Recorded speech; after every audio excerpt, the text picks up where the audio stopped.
All right. Going live. 1, 2, 3, 4. We are, and yeah, looks like we're live. Welcome, ladies and gentlemen. It's your host of the most, Griever, as always, bringing you guys something that I haven't done in a very, very long time, and that's just a straight up regular ass stream called the Bitch, Moan, and Complain Podcast. This is number 3. We've only ever done 2 of these things. And normally it's when I'm frustrated. Normally when I'm bitching about something. And trust me, we'll get to the bitching.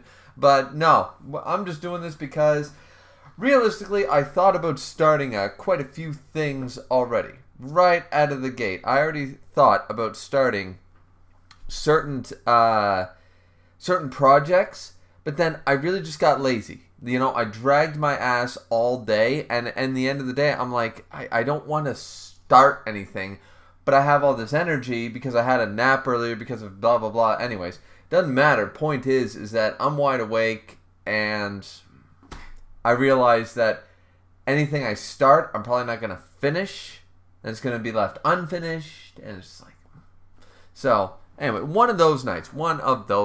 Anyways, how are ya? How is everybody doing? That is the main question here. For some reason, I don't know why this isn't. Hold on a quick minute. Why aren't you added in? You should be. Yeah, I haven't done one of these in a while, so I did change some stuff around, as you guys can see, some layout stuff. But why isn't that? Oh, there it is. Yeah, the VC is also open, you know, so regular cats can jump in. I'm not doing a general. I've already learned my lesson a little bit with opening to the general public. It's usually not a great idea. Yeah. So, anyways, what do you guys think of the new layout? I like the alpha thing I've been doing. You know, I did it for the draft league and stuff, but I like the alpha thing for the graphics. It just makes it look a little more clean, a little more crisp. Maybe I overdid it by doing both sides. Like, maybe it didn't need it. But I'll be honest with you. Originally, I did this side, and I was like, yeah, that's all really nice and pretty. And then I realized I had nothing for up here. And I was like, right. Because normally I put what they're, like, when we do a discussion. You know, if the stream's about Jujutsu Kaisen, One Piece, manga, movies, music, doesn't matter. The title's up there. And I was like, it looks kind of bare compared to over here, so I just added another alpha. But anyways, yeah, so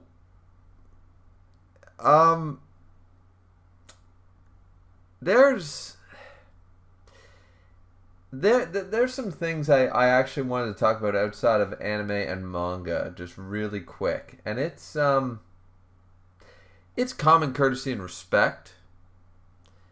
And I feel like nowadays we really do need to stop thinking that everybody can take a joke just right out of the gate. You know what I mean? Like, if that's your sense of humor, that's fine and blah, blah, blah. But immediately, especially over text on the internet, you know, Reddit, Discord, I don't care what it is, immediately don't go for the throat, because sarcasm, tone does not work over text. Tone does not work over the internet. So and I'm not telling anybody to change their sense of humor. I am one of the people that would never do that. I'm like, well, either grow a thicker skin or you don't like me. One or the other, that's your choice. But that's always been my attitude, and I hold to that. But in the same breath, I'm just saying, like, take a chill pill that maybe try before commenting on something, before, you know, reacting to a YouTube comment. Try to sit back and think, is this person attempting to be sarcastic? I make this mistake all the time. I try to be sarcastic, and since I use full sentences, periods, I don't use emojis generally, because I'm old, my words come across like a knife. And it's like, they're not intended to be. That's the way I talk. I always use sarcasm. But, yeah. Yeah, when you're in a general forum, when you're in a general chat of a Discord, when you're in a big Reddit, like a really big one, like I don't know, the One Piece Reddit, or like a big one, right? Or just a regular Reddit forum, like something about opinions or I try to stay away from politics and stuff like that, so I don't follow any like political or religious or anything like that. But yeah, just in general, maybe try to, before you jump, before you pounce like a house cat, maybe try to see. You know what I mean? But anyways, yeah. I wanted to get that out of the way right out of the gate. Yeah.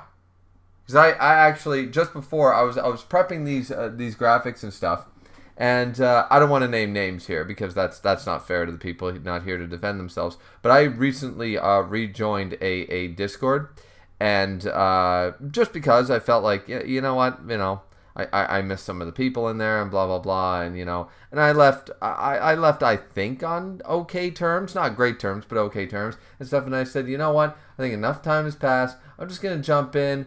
I'm not gonna jump in guns blazing, but I'm gonna jump in and just see what people are saying and stuff like that, right? And I realized that immediately when I jumped in there, my second message was already under scrutiny, and I was just like, really, are we doing this again?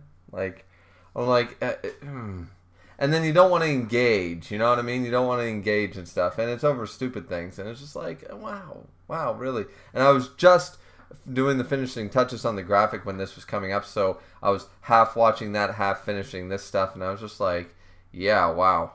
That is something. That's weird to me.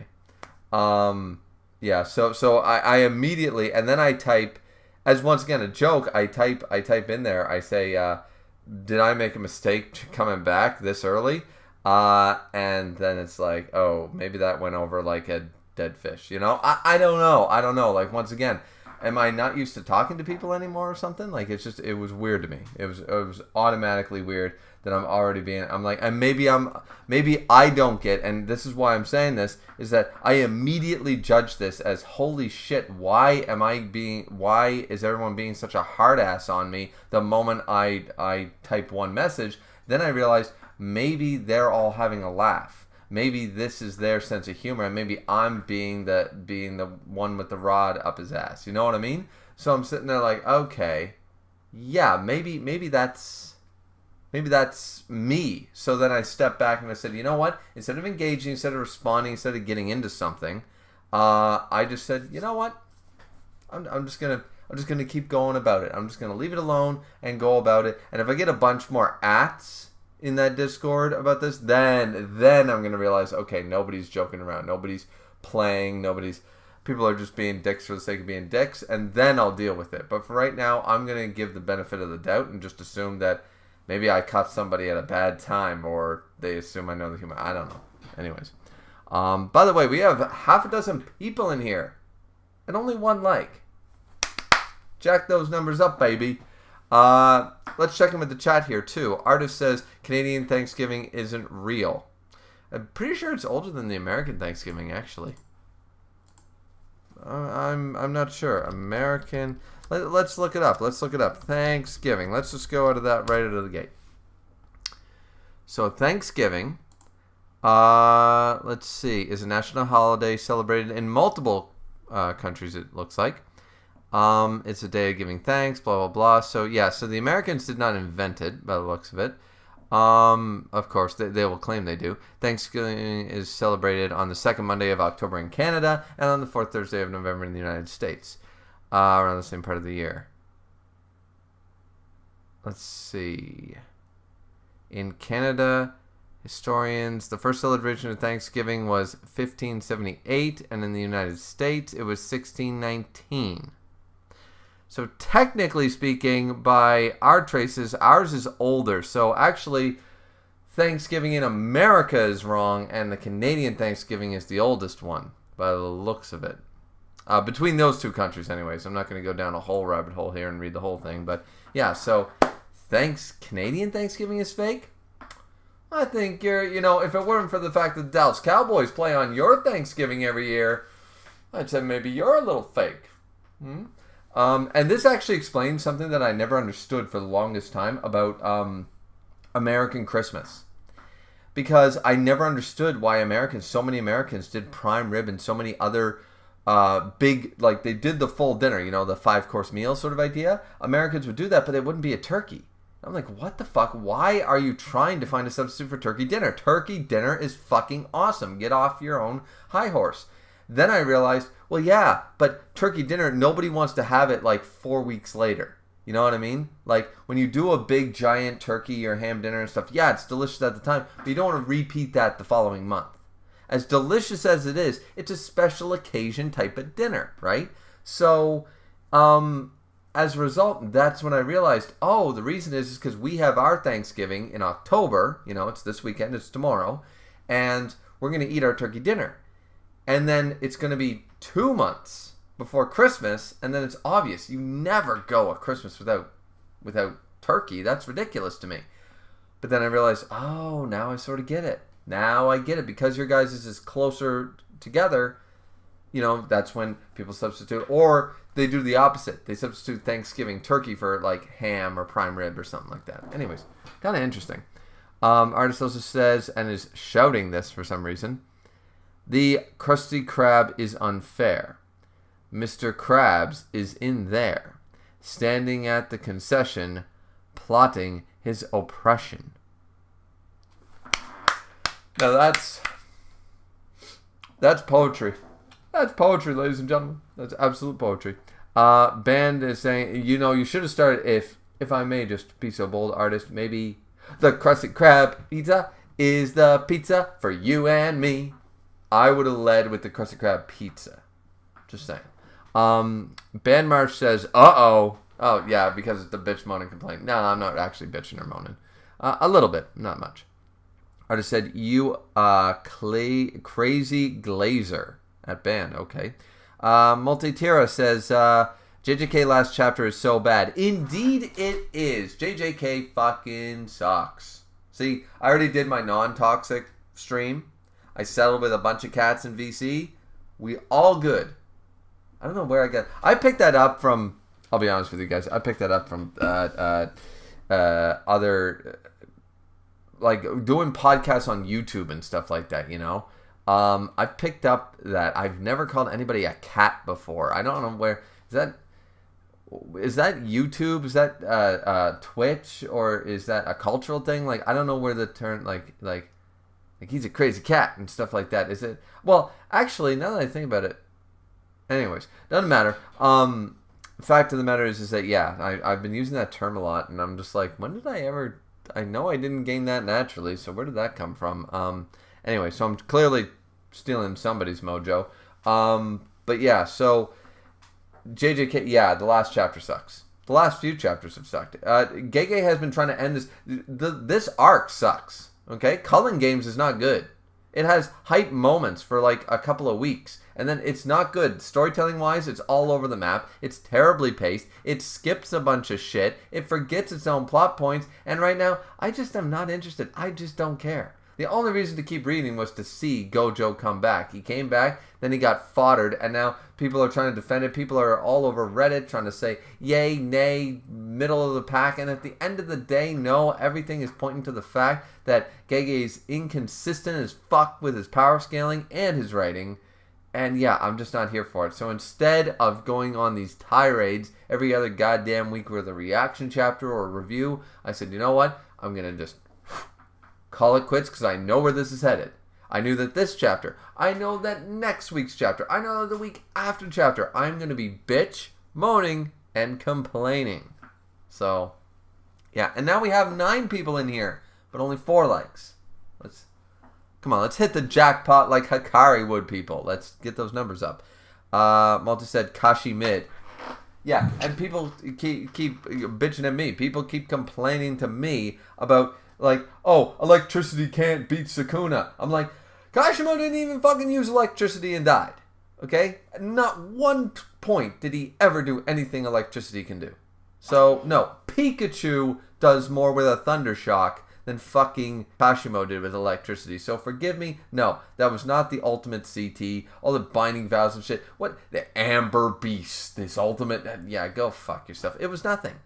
Gege is not writing correctly. It's just bad. It's just not good. Band said you literally bounce on Oh, wow. You literally bounce on cock at artist. Artist is in here. You want to respond to that one? I didn't see that one. Where's that one? It's right below Tiara saying Kashi Mid. It says, Bam Marsh, you literally bounce on cock at artist. Okay, I see it now. Yeah. So, wow. I mean, he's not wrong, but why is that an insult band? I'm just saying. I mean, we praise women for doing that, so I'm just... I need you to stop talking before it gets weird. Yeah, well, that's the whole point. It wouldn't be fun if it wasn't weird. And now we're losing a bunch of viewers. Yep, you're right. Bouncing on cock does it. Bunch of homophobes were watching the stream. I'm sorry, artist.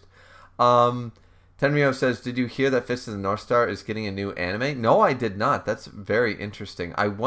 I think that's a bad call, though. Because it's such a classic and it's in that old 80s, 90s anime style. It's got that grit to it and that cheesy acting and stuff. I think trying to do it in this day and age is just going to come off like you're not going to make anybody happy, I guess is my problem there. You know, you can make it work. What's that, Ars? You could probably make it work. I don't know. I mean, yeah, you probably could, but my point is, well, A, why? We already have Fist of the North Star. It's already good. But B is that, like, you're going to piss off multiple camps. If you follow what it did, you know, and then it's going to come off really cheesy, and then you'll have a group of people saying, oh, they're trying too hard, or this is way too cheesy, not understanding what the 80s were like. Or you're going to go off on the other tangent and saying when they try to make it darker, more gritty or something, be like, wow, 2023, wow, what have you done to such a, yeah, they're so liberal, they're so woke, they're so this, you know, you're never going to satisfy these people. So I feel like you're damned if you do, damned if you don't, you know. So that's why I would just leave it alone because, you know, that's just me. Ban said depends on the people. Me and artists can attack each other for days. You clearly just did. And you lost me a bunch of viewers by talking about bouncing on cock. So, I mean, you know. Somehow you're attacking me in a roundabout type of way there. So I got to read this shit. Mutiara. Yeah, fuck ban. Yeah, fuck ban. Mutiara says, bro, because of you, I'm stopped watching conservative. In a way, they are really racist, sexist, and homophobes. Because I'm stopped watching conservative? Oh, you mean you stopped... I'm failing to... artist, am I getting that right? I think what you're trying to say is that you stop watching conservative shit because they really are, at the end of the day, these arrogant assholes who are every type of folk. You know, I'm the first one to make fun of the fact that, oh, I insulted someone, I must be a phobia of that thing, and fucking now we have all that shit, you know? Like, I'm the first one to say, no, go fuck yourself. That's not a thing. You know, I can make fun of fat people. I'm sorry. I'm allowed. Sue me. But at the same, that's not a phobia. That's not an ist. I'm not a fatist and an obesiest and all these other fucking things you're going to attach to me. However, there is a line. And, you know, it's very basic. I was taught it as a child that you don't judge someone based on their gender or skin color. Or their culture. It's pretty straightforward with that one. And it's very general. You know, we don't have 108 ists. It's pretty basic. You know, you can narrow it down to a few. And if you're one of those things, like actually that's funny because I just was I was over at my parents' house because we were prepping for Thanksgiving dinner because we cooked the ham on the Saturday and then we reheat it because that takes like 4 or 5 hours. And then you do the turkey, which takes another 4 or 5 hours on the Sunday. And then you eat a nice hot meal. But the thing is that I was over there and we were talking about, certain family friends. And one family friend goes over to this garage, a couple of houses down. You know, they're always, you know, opening the garage doors and beer and music and that kind of idea, right? And it sounds like a good time, but they're fucking these two old white dudes that are racist as fuck. Okay? Now, I've never met them. I don't know. I wouldn't associate with those people. I immediately just go, no. So that wouldn't be me. But this friend of my parents still does because of the free booze. You go over there, they refuse for you to, no, drink out of our fridge and stuff. So she'll go over there for the free booze. And her husband, for lack of a better word, or boyfriend, but they're in their 50s, so whatever. But yeah, her man, who is another family friend, will not go over. He's just like, no, those two are racist assholes, and I don't give a fuck if they're giving me free beer. I can buy my own beer. I'm not going and associating with those people. And so it's very funny because that was something I never knew, and I was like, am I judging her for that? Yeah, a little bit. And it's okay for me to judge and shame her. She can judge and, because she's literally sitting with people that judge and shame people with no fucking reason or precedent. So I'm going to judge that judging. I'm going to shame that behavior. I'm going to be like, yeah, I don't give a fuck that they give you a free beer. They're dicks. They're racist and they're pricks. Why would you associate with them? Yes, do I think a little less of her for that? 100%. That doesn't make me, you're a sexist because she's a woman. Like people will literally come on you with that argument. Like, I hate her because she's a woman, or I hate her for this, or I hate her for that. I'm like, no, I think less of her for hanging out with racists. You want to judge me for that, go right ahead. But yeah, so that was the thing. Ben said he'll join when his iPad is at 30%. Wow. Okay. Tenrio said, how do you feel about there being so few battle manga in Weekly Shonen Jump now? I think that's absolutely ridiculous. Weekly Shonen Jump was pretty much battle manga central for years, for decades. And now it's trying to branch out, but it's not branching out in the right way. You know? Like, all the battle ones are either generic, or they're trying to do what shoujo does with, like, Yona the Dawn or Sailor Moon or something. They're trying to have action romance stories, but the ones they make aren't, there's nothing new under the sun. There's nothing original. It's really annoying. There is one monthly series though I'm reading. It begins with a G and I forget. It's got like 12 chapters in Shonen Jump. It's pretty good. I like that one so far. I thought about talking about that one on the channel. Purple Tate said Shonen Jump is dead. One Piece has basically been carrying that shit. Once Kubo comes back with some Hellverse chapters, their stocks will rise again. But, you know, he's doing that at his leisure, not at theirs. And good for him. Because those assholes are the reasons Bleach got canceled in the first place. So, he's basically being like, you're on my time clock, I'm not on yours. So, good for Kubo. Tiara says, yeah, Shonen is pretty much dead. I don't think it's completely dead, but it's definitely taken a shit kicking over the last few years. And the only things that keeping it going are its old gems. People waiting for Hellverse chapters, One Piece, Dragon Ball Super. The new things are not keeping it going. Black Clover's on a hiatus and stuff, you know what I mean? Ban says, Goku Rukagugai? Yeah, sure. Yeah, we'll say it's that. I thought it began... Yeah, sure. I'll say it's that one. And now we're finally 5 for 5. Now, that's a small amount of viewers, but, yeah. Anyways, by the way, ladies and gentlemen, I have finished, for those of you who care, I have finished the editing for the gold run of the Genlock Challenge. The third part will be out sometime tomorrow or Monday, and then the final part will be out sometime next week.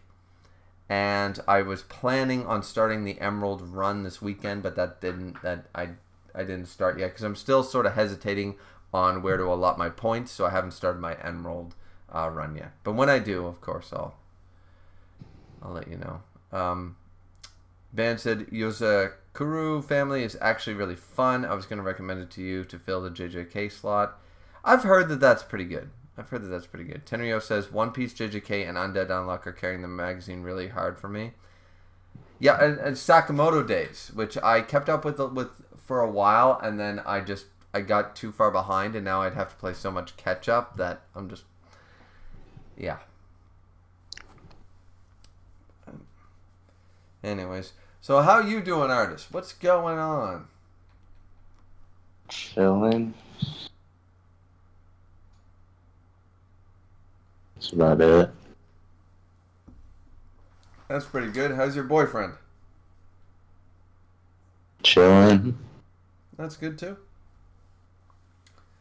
That's good too. I haven't. I usually assume nothing's wrong with anybody unless I hear about it. But you never know when you don't check in with people for a couple of months. You know what I mean? But that's good. Ban Marsh.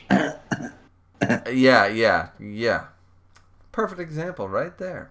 Mutiara Packaging said you should read Superhuman Era, Griever. It's a good webtoon.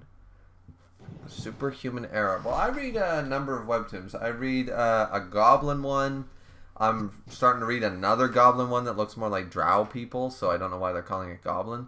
But, and then I'm reading Midnight Poppy, Breaker, New Waves, Eternal Force,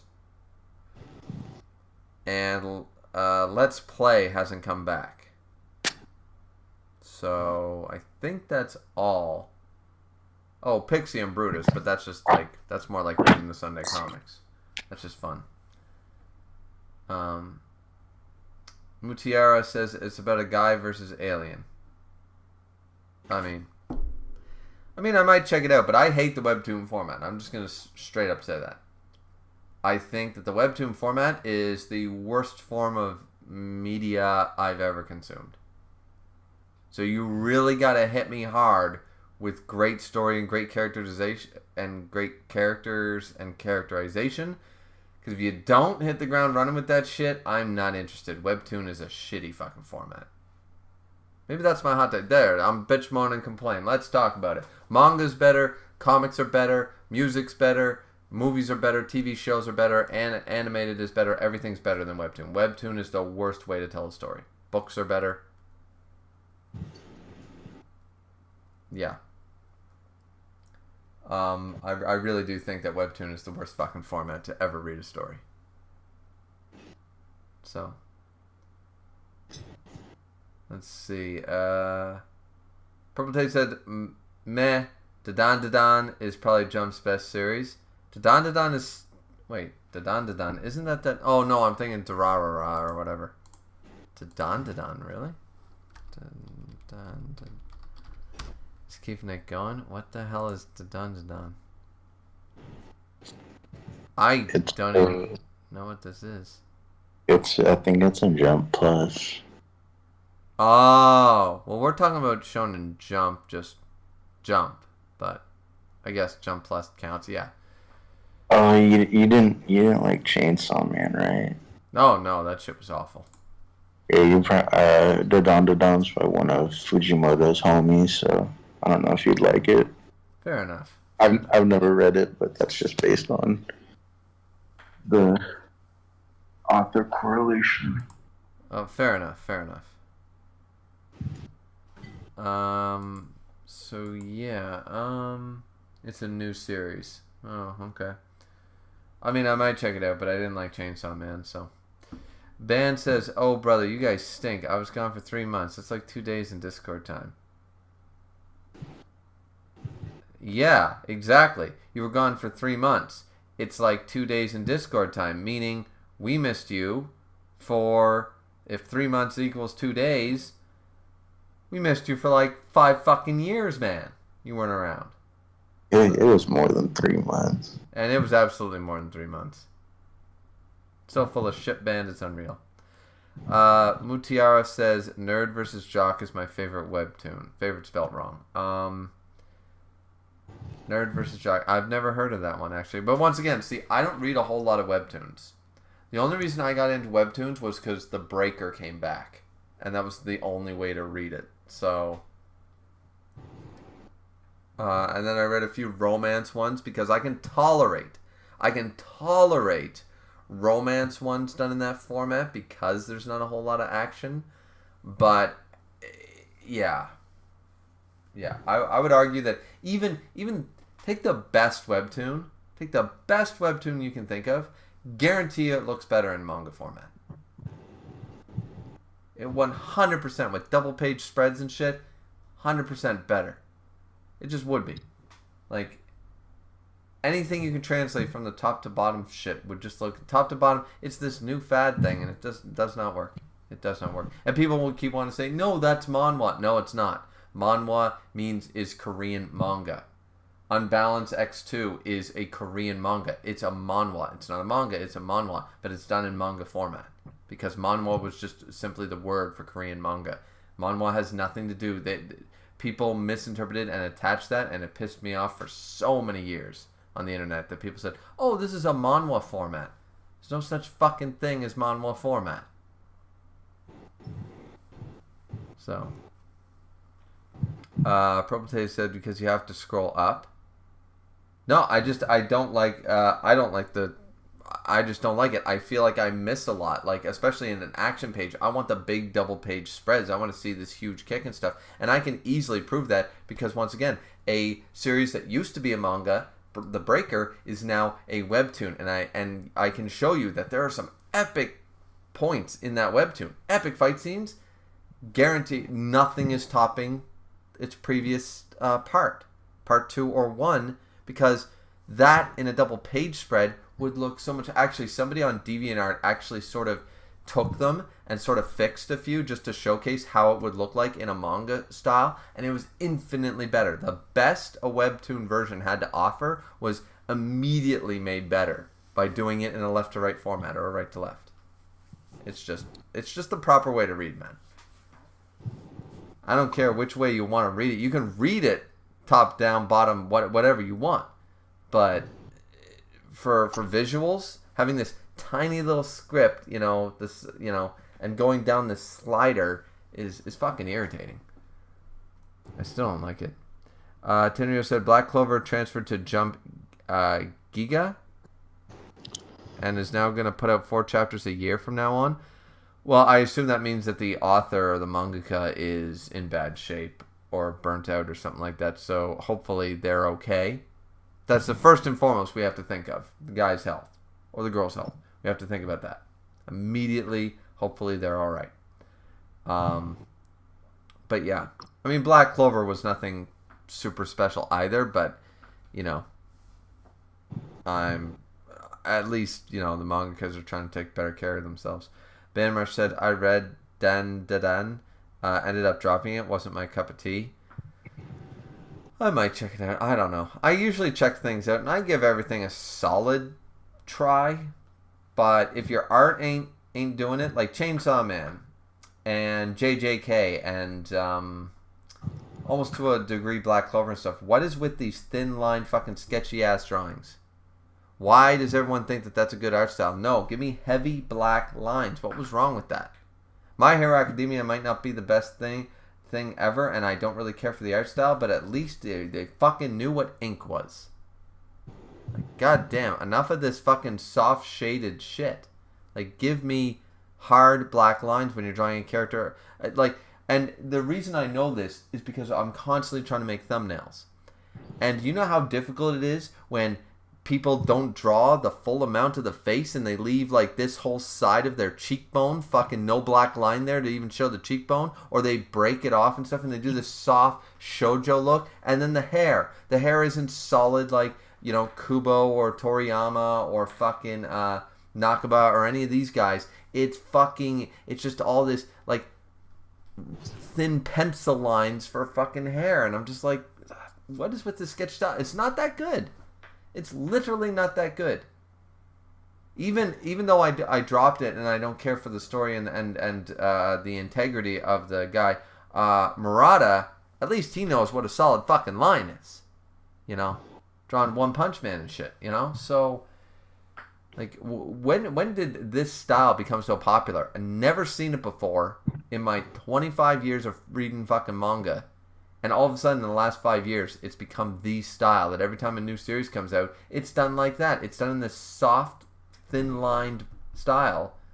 And it's not pretty. It doesn't look good, guys. Um, let's see. Purple Tate said, or is it the way the Koreans tell stories in webtoons? No, manhwa was around before. See, the webtoon format didn't exist when I was reading manga. It just didn't. When you looked up manhwa, it meant Korean manga. That's all it meant. And I read probably 50. None of them were that top to bottom format. I don't know when, and maybe it's evolved like terms do. I don't agree with that. I think you should invent new words for things. You shouldn't apply old words, transform the word, and then do that. But whatever, it happens. So yeah, like if you want to take a webtoon, you want to create this webtoon format. See, and I don't mind calling it the webtoon format. Perfect. That's a new thing. Webtoon is a new thing. That's a new term. Perfect. That's your format. See, they invented a term later on, but at the time it was very confusing because it didn't have a name. When top to bottom format first came out, nobody had a name for it. They applied manhwa out of their ignorance because a lot of webtoons came out of Korea. And since they came out of Korea, people applied the manga term manhwa. That's all that happened. But and I forgive everyone who didn't know that, but once you know it, now you've been educated.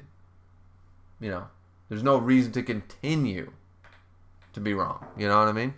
That's just weird. Like if I learned something the other day. I was doing my Spanish lesson, and all of a sudden I was translating something, and I realized, wait a minute, France isn't France in Spanish?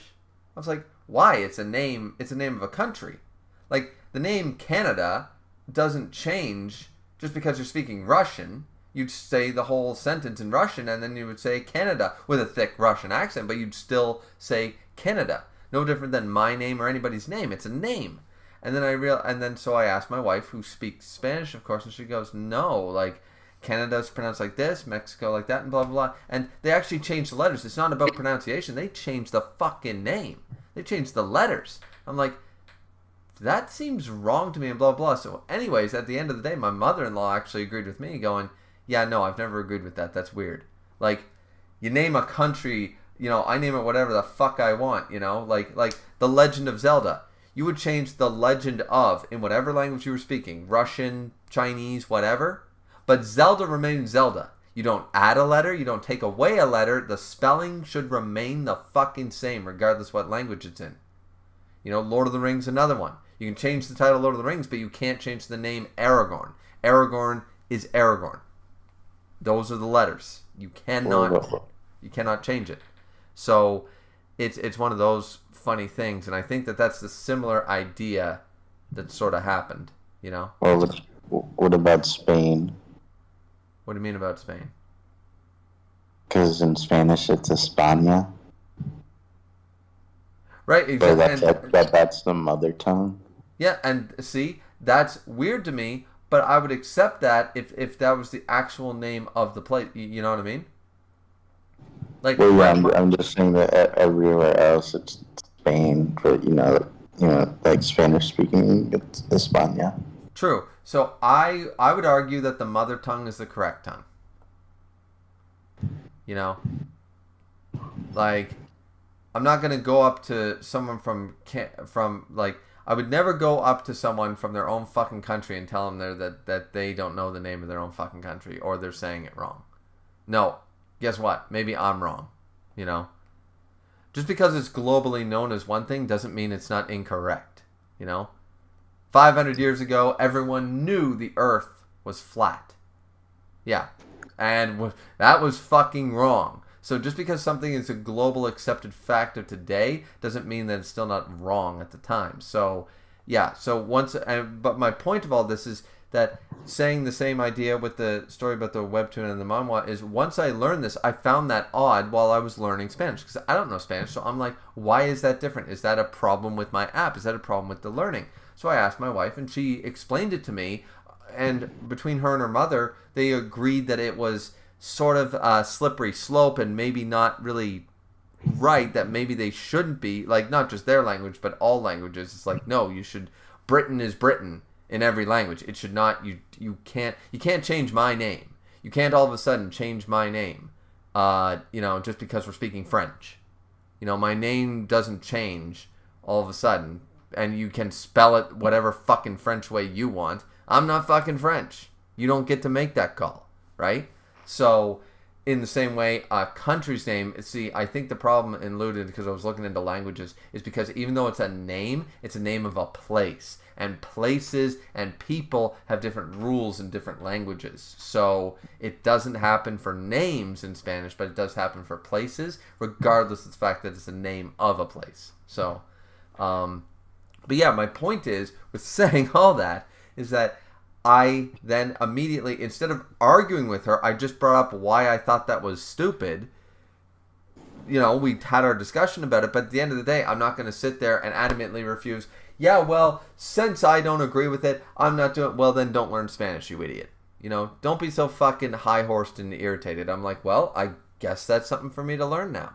Now I know that when I say names of places in Spanish, the spelling and the pronunciation of those places may change. Even though I'm not a native Spanish speaker, if I'm to learn Spanish, that's something I'm going to have to figure out and I'm going to have to learn. Instead of arguing that point, I just accepted it and moved on. Because clearly that's the way it works. Whether that's fundamentally not a great way it works, we can argue that the English language has 1,000 rules that are broken every day, So it's not worth getting, it's like, okay, my point is I've now been educated. Now, am I going to stomp my feet and say, no, my way or the highway? Or am I going to take that lesson, learn from my mistake, and then add it to my repertoire and move on? That's what I learned. So, it's one of those. So yeah, let's see. They said webtoons have double spreads though. You just have to turn your phone sideways. First off, I read a lot of webtoons on the computer, so I can't really do this with my monitor. But yeah. And maybe some do, but I haven't read, to be fair, I haven't read a whole lot of them. I've probably read about 20 or so. And so, quite a few were action, but once again, it's not the same, man. I don't know. Legend of the Northern Blade has some pretty nasty double spreads, phone turned to side panels. Okay. I think Legend of the Northern Blade or solo leveling would change your mind. Oh, I hate solo leveling. Tried to read it, didn't like it.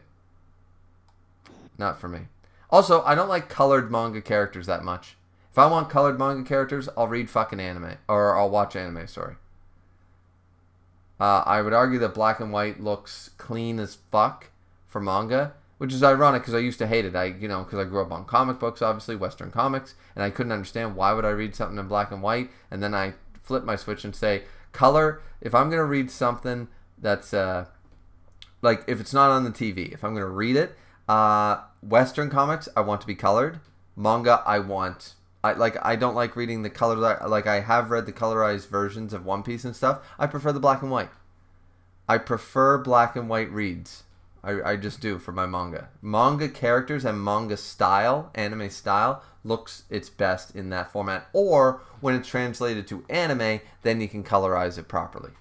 Though, then again, I really hate like the cel-shaded look that they do for a lot of animes now with animation. So even that's not so great anymore. Once again, these are all my opinions, by the way, guys. You don't have to, you can say, fucking old man's crazy and fucking not listen to a thing I say. Lev Ale, I think I'm saying that right, said some stuff looks more like a sketch than a finished drawing. Yeah, that's a problem too. That is a problem too. Prototate said, so now the Breaker has disgusting colors now, huh? I mean, it looked better when it didn't have color. Multi-era packaging said, Griever, do you think anime is dead? I don't think it's dead. I think that anime is right now riding its coast on animation only, but I don't think anime is dead. Artist, do you think anime is dead? No.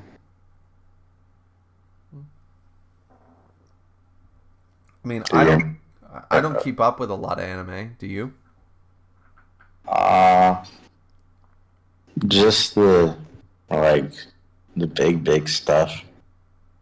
Yeah. Like, so many people told me when I was getting mad at JJK before I dropped it, oh, you gotta check out the the episodes and stuff like that, and I'm like, do I really like my thing nowadays? And this is sad, but maybe it's because I'm just getting older or something. But my thing is that if I already know what's going to happen, right? Like I've read the manga and now it's animated. How much do I love this series to literally watch what I already know what's going to happen? I mean, you watched Bleach, no? Exactly. So all that proved is that yes, I already know what's going to happen. I don't care. I love Bleach. I want to consume more Bleach. I want to be hyped. I want to consume more fucking Bleach. You know, because I love Bleach. It proves to me, for example, like I went to the JJK movie in theaters because I loved Volume 0. And seeing that animated was awesome. But in all honesty, like the next season of JJK, when it gets to hidden inventory, I'm curious. But I don't really love JJK the way I love like Bleach or Dragon Ball or something like that. So I only want to watch an anime. Like I'll watch an anime if I really fall in love with the series or if that's the way I first consumed it. But yeah, in general, I don't have enough time in my day to read a whole story and then watch that whole story again. You know? So unless it's really spectacular, and I don't mean animation quality, because once again, Demon Slayer is only considered better than a 6 out of 10 because of the fucking anime. That's just a fact. So animation quality aside, it's just, yeah, anime is not, I don't think anime is dead, but I think people nowadays only care about having Demon Slayer, One Punch Man, JJK level animation. And if they don't have movie level animation, movie quality animation, which is what, you know, Madhouse and stuff have been giving people, if they don't get that, they're not happy anymore. Everybody wants 11 out of 10 animation or their anime sucks. So that's very disheartening, you know. I'm not saying I don't love it. Like, I love the Broly movie. I love Thousand Year Blood War Arc and Bleach and stuff. I love these things for having such crisp and beautiful animation and stuff. But if they had gone back to, let's say, I don't know, the same quality of animation that the Boo Saga had in the 90s for a movie, and it was a story I gave a shit about, I would not give a fuck. Because it's not bad animation. For one thing, I prefer hand-drawn anyways.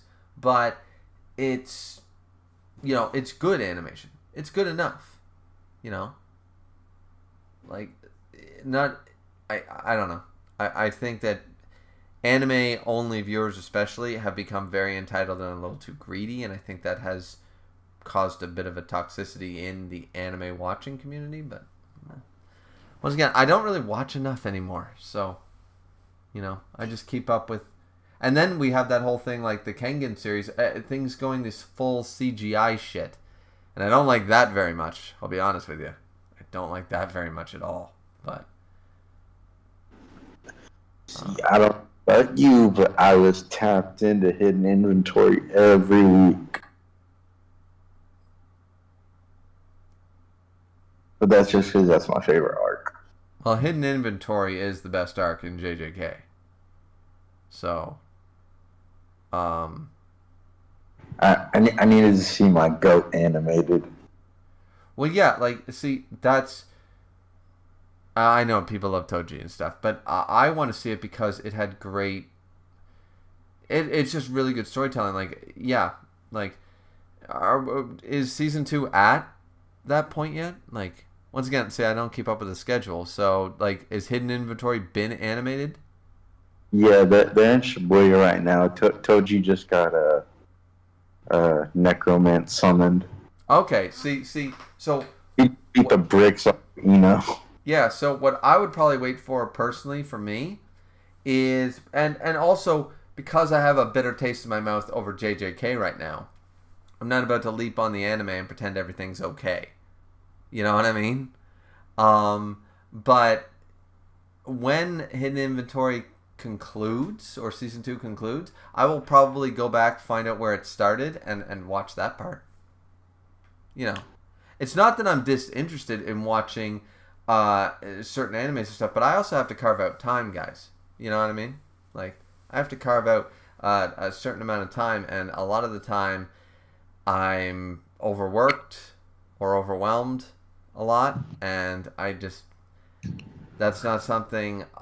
Usually, when I am finally have downtime, when I don't want to have to focus on something, usually I either play a video game, usually one that I've already played, or watched a TV series that I've already watched, because I need that background noise, but I need that comfort, you know? Sort of like eating your mom's home cooking for people mothers who cooked, you know what I mean? Or grandma's cookie sort of idea. It's a comfort food, you know? So that's a lot of the time what I do on my downtime. So once I'm done everything and I make my, my obligations for that week or those days and stuff like that, my 4-hour time window is generally not consuming new material. It's generally going back to old stuff that makes me happy, so I can recharge my batteries and move on to the next problem, So that's why I fell behind with watching anime a lot. I just really did. I just didn't find the time. So yeah, Mutiara says, I haven't really seen the hype like the big three. No, we haven't seen that. They tried to replicate it. It's not going to happen for probably another decade. We'll probably see another boom in manga similar to the big three, and it'll be compared like that in the next decade or so. But not until once One Piece is done, then it'll be somebody else's turn, But just because Naruto and Bleach are gone doesn't mean that the big three still isn't around, because One Piece is still living strong. So you're not getting it. And Hellverse and stuff and Boruto's around. See, you haven't actually nobody's gotten out of the shadow of the big three yet, because the big three is actually still here. So it's probably not going to happen for a while. Purple Tate said Radiant is the best Shonen Jump manga that's not in Shonen Jump. Never heard of it. Radiant? No, never heard of it. Mutiara says even Demon Slayer / Jujutsu Kaisen, Chainsaw Man, MHA sales can't even compare to the big three. Well, Demon Slayer did really well once the anime came out, because everyone's fucking basic. But, yeah, probably not. I've never checked sales. Purple Tate said it's time to read Berserk, G baby. I mean, maybe. But once again, that's pretty dark, and I hear there's rape and a bunch of shit in that, and I don't know.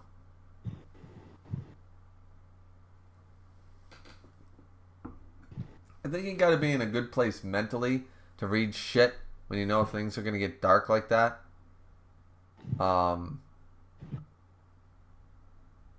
You gotta be able to separate yourself from that shit.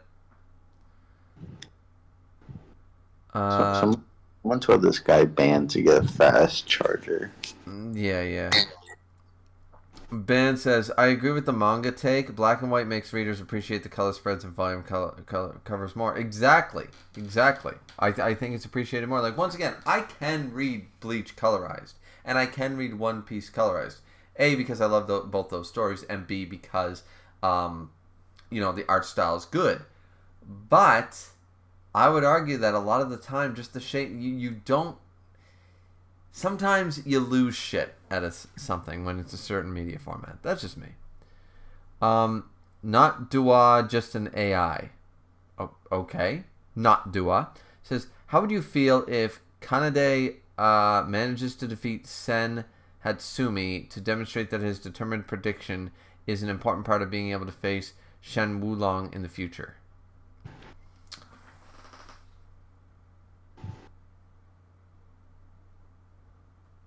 Thought about it. Nope. Still don't like it. No. You don't bring back a guy who was going to be the fifth Fang. You don't bring him back after that abysmal, the worst fight in all Kengan history that everybody universally basically agrees that was the worst fight. And you don't bring this guy back who's supposed to be an A tier at best, or at worst, he's supposed to be an A tier fighter. He beat Wakatsuki and stuff like that. You don't bring him back after recognizing his mistakes, finding his bridge, building him up, giving him, the powers of S tier just to lose to a C tier, D tier fighter. No matter how good that is not what you do. That's bad writing for Hatsumi. Unless you really hate Hatsumi. The only reason that would work if Sandro hates Hatsumi and wants to see him fail.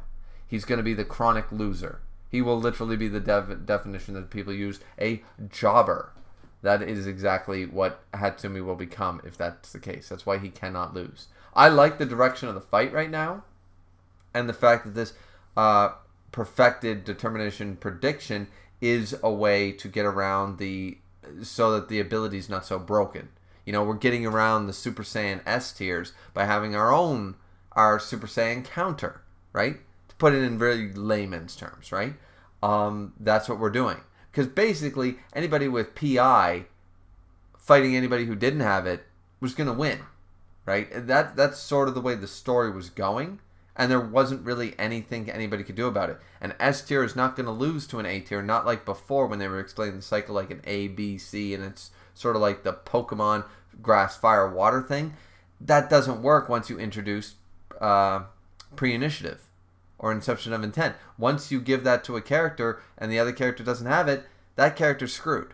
That's pretty much established in universe. So I love the fact that Kanade is showcasing it and showcasing it against a very strong fighter in Hatsumi. And it's not so easy for Hatsumi. That's great. But Hatsumi losing this fight? No. If that's the case, no. I think it's a bad from a character standpoint for Hatsumi. Bad for a writing stance just in general. And we've already seen what determination prediction can do. We've seen its devastation. They've proved their point. Whether Kanade wins or loses this fight, if Kanade wins this fight, it doesn't prove anything. It doesn't show that determination prediction is any better or worse than we already just learned that it is. We already know it's a great counter. Like, we already know that. We've learned that information. If he wins the fight, what are we left with? Still that same information. It does not change the information we already have. So him winning the fight gains us nothing. But it takes away from the writing and Hatsumi as a character. So why would you willingly go into the negatives? That's just, it makes no sense. It makes no sense really for that the case. I know it's just a question, but I'm just saying, yeah, no.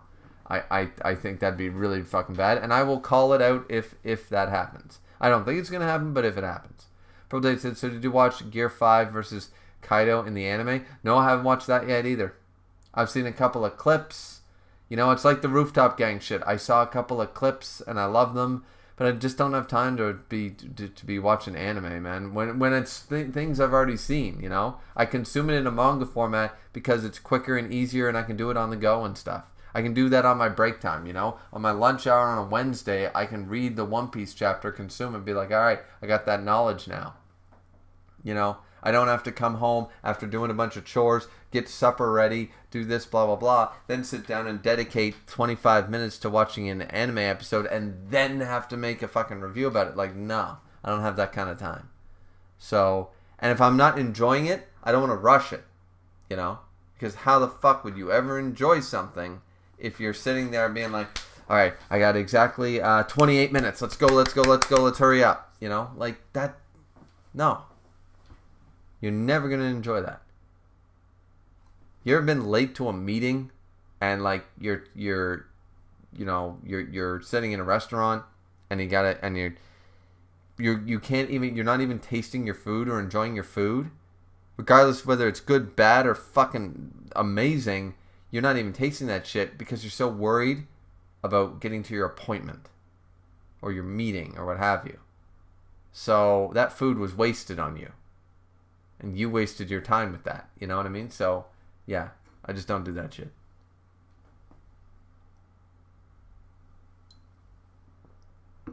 Not Dua said good night to both of you. Forgot to say hello. Hello and good night. Have a good rest, sleep, whatever time zone you're in. Have a good one.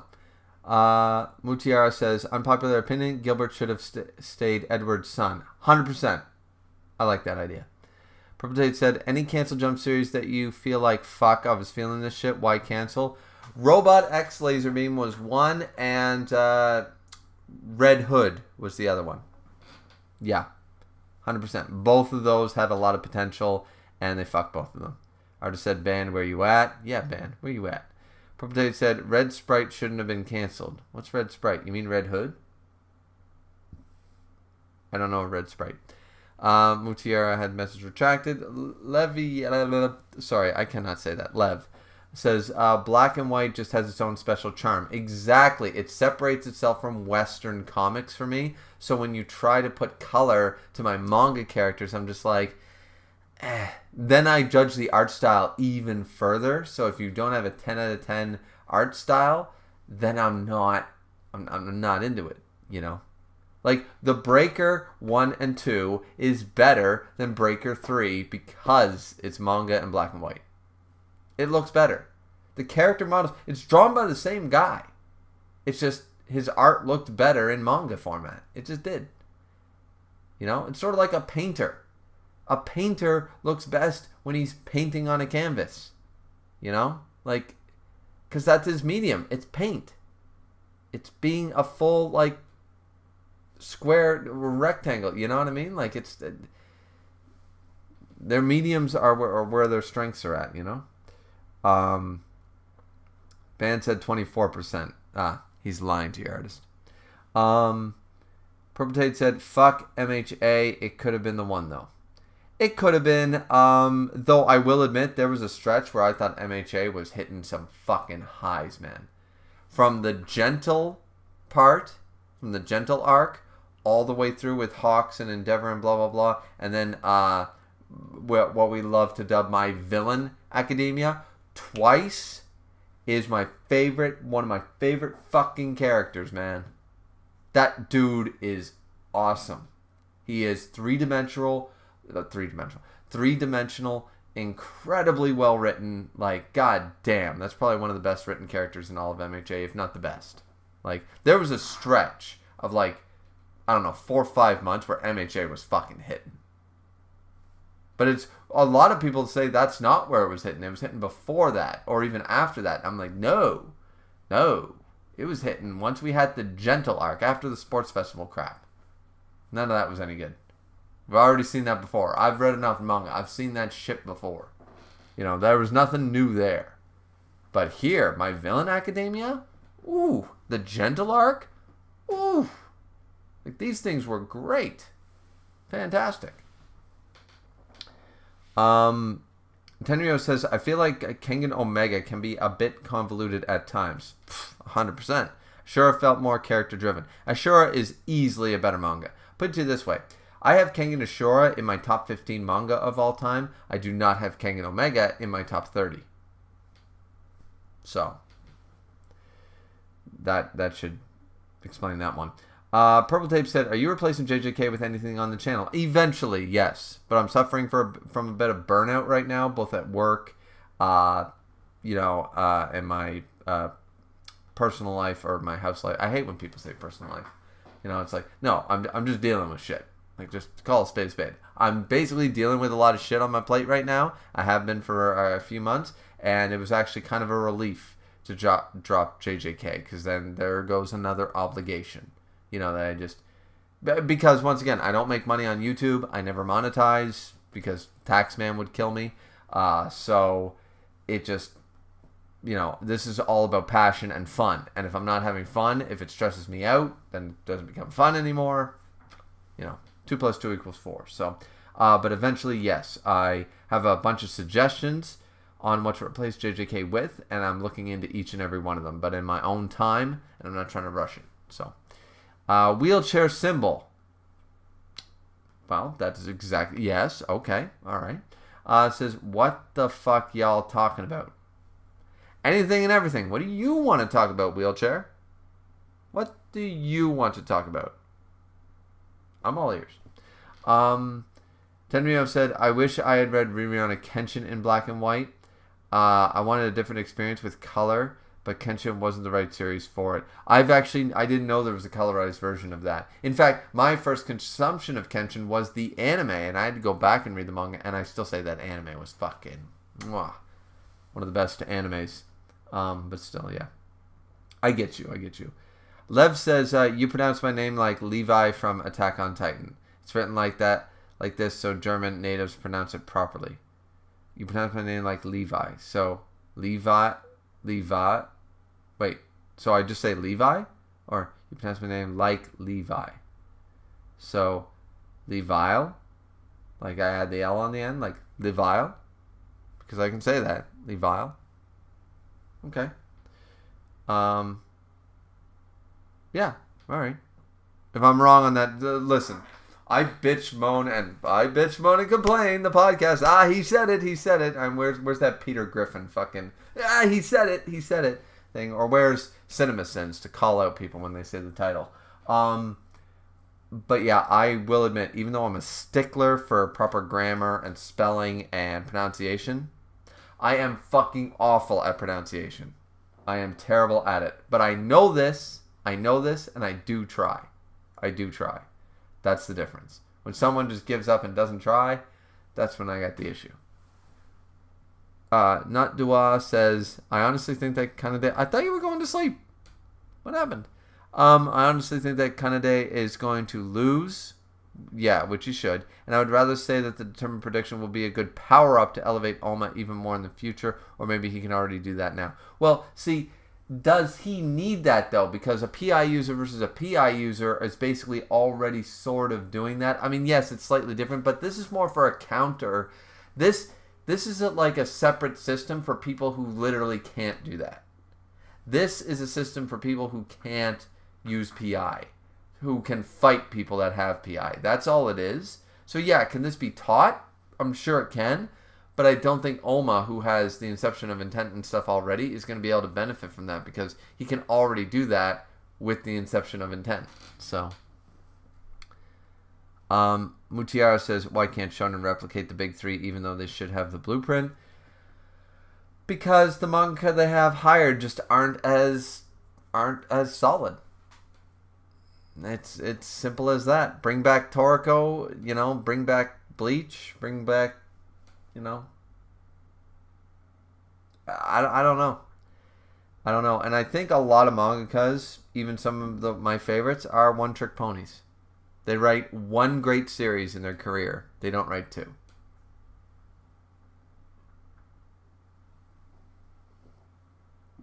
So yeah, that's sort of just me. At least I just don't think that they... you have your one great work in your life, sort of idea. Like my goal my entire life was the white picket fence dream. All I wanted to do, I did not give a fuck what I did for a living, as long as I could provide, to pay for a house, a car, a family, you know what I mean? That's all I cared about. I was very traditionalist as a young child. I remember being even in like grade 1 or 2, I thought about, okay, like, because I was so limited as a child, I was like, okay, which of these girls am I going to marry and, stuff like that. That was my goal my entire life, was just to get married and have kids. So, career was second in that regard. So that would be my great work, would to provide and make sure that they remain happy and healthy as long as I live. That's my great work. That's my contribution in life.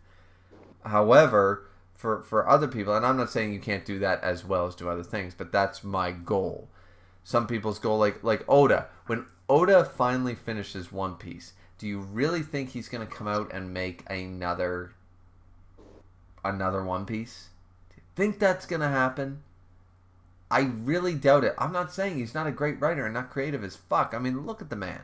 But Tolkien has one masterpiece, not two.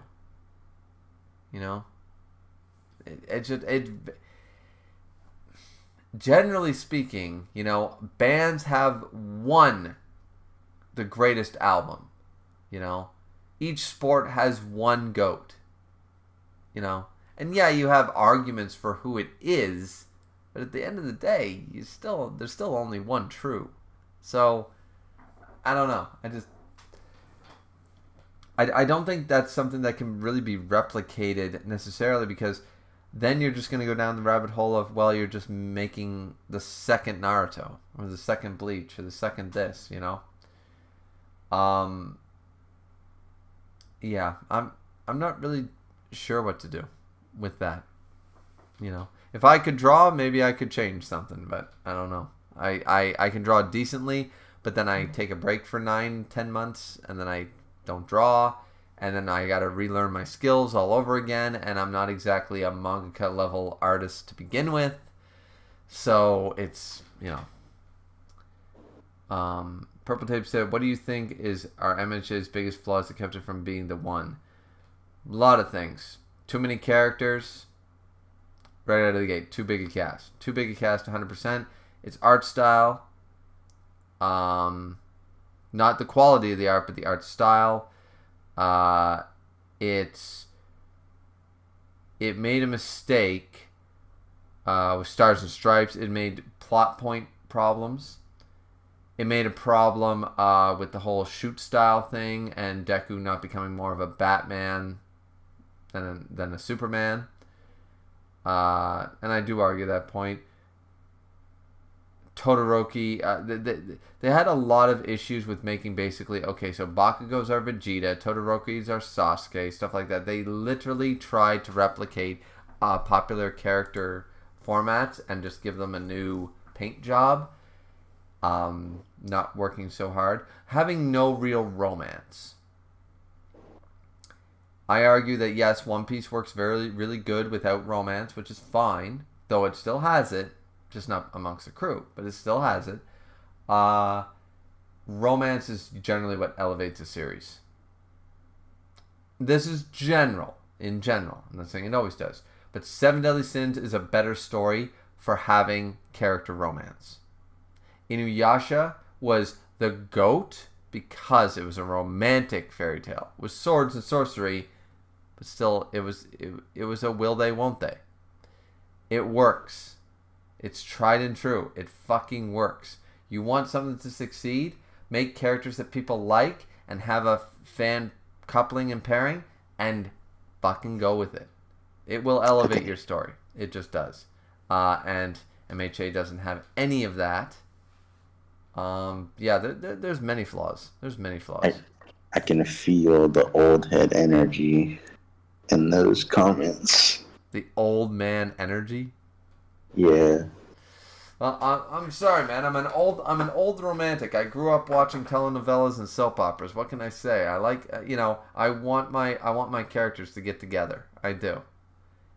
Generally speaking, I've never read a story where romance was a problem. I've only read stories where romance added another dimension to the story. So romance as a genre only heightens your story. It never takes anything away from it.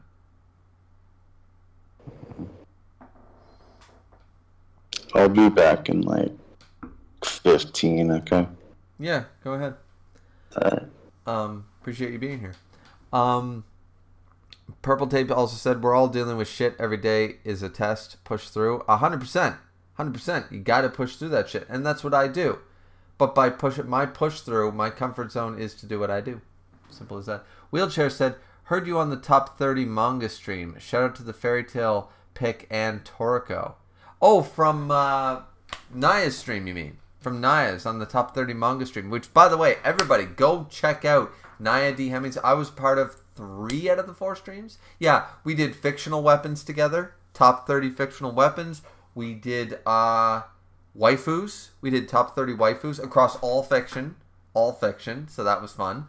And then we did top 30 waifus in general. Some people picked wrestlers. Some people picked movie stars. It was all over the map. And then we also did top 30 manga. So yeah, 100%. Definitely go check that out. And by the way, we have 10 people in here, but only 7 likes. Hit that like button, people. Hit that like button. Let's go.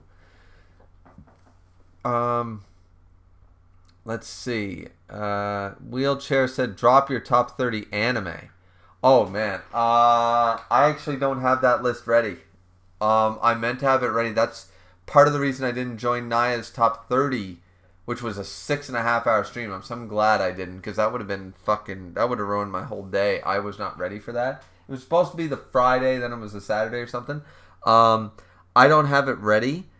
Because obviously my top 30 anime is much different than my top 30 manga, and I still argue, do we count anime movies? Do you count anime movies on your top 30? Because if so, Vampire Hunter D Bloodlust is going on that goddamn list. So, but yeah, quick shout out, just really quick, to run down things that wouldn't have been on my manga list would be things like Inuyasha. Well, Inuyasha, the manga was on there, but Inuyasha would be a lot higher. It's one of my favorites. Vision of Escaflowne would be on there. Gundam Seed, the best Gundam series. Gundam Seed would be 100% on there. Trying to think of ones that when I didn't put Death Note because I had other mangas in mind on my manga list, but I love Death Note as a manga and an anime. I love them both dearly, but Death Note is fucking incredible, so definitely the Death Note would be on the anime list for sure. Trying to think of anime only things. The Record of Lodoss War would be on there. Yeah, Record of Lodoss War.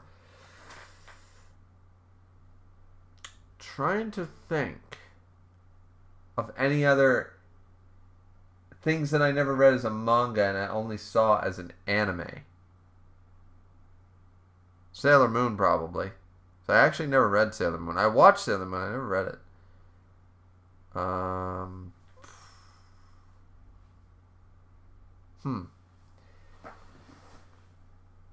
Oh, yeah. Things like Pokemon, Digimon, you know, my childhood sort of Ultimate Muscle. Here to body slam the human race. Ultimate Muscle. You know. I definitely, Metabots. Is that even considered an anime? Yeah.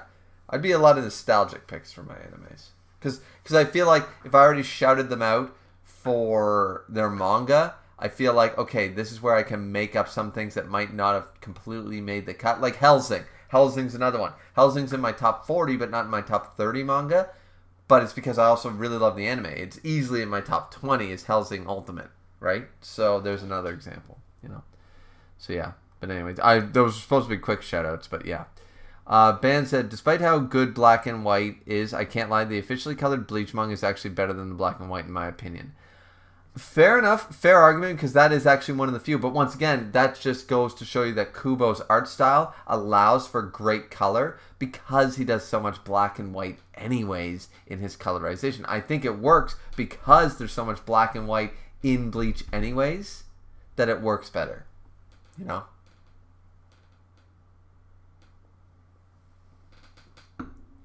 Antua said, considering that Jirota was able to defeat Kano, who was theoretically on par with Lo Long in strength and recognition in the respective organizations, do you think Jirota can currently defeat Lo Long? Yes, 100%. 100% Jirota. Jirota got dog walked by bullshittery. The KVP has a lot of problems. Okay? KVP has a lot of problems.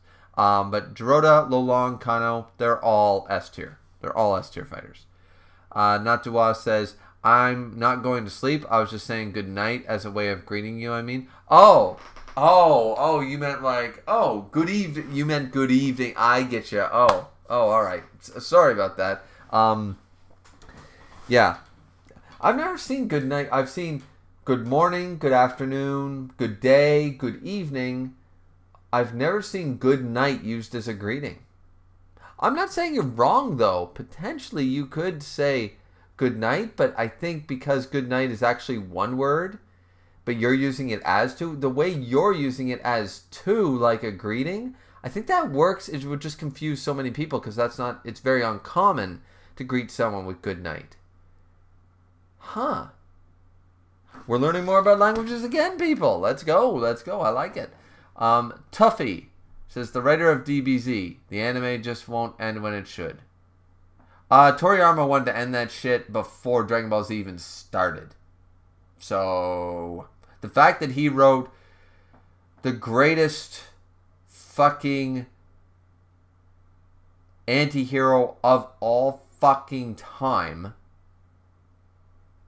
Vegeta, for anybody who cares, and one of the greatest villains of all time, Frieza, from something he didn't want to even fucking write? Let's go. This man is a goat for writing the godfather of shonen, and fucking he wrote the pinnacle of greatness in shonen history. that encapsulated globally. You know, and he kept trying to end it. He tried to end it there. He tried to end it at the Frieza saga. Then he tried to end it multiple times during the Cell saga. Then he tried to end it in the Boo saga. And then what happened? Super. Like, the man is just not able to end shit. Like, it's fucking awesome.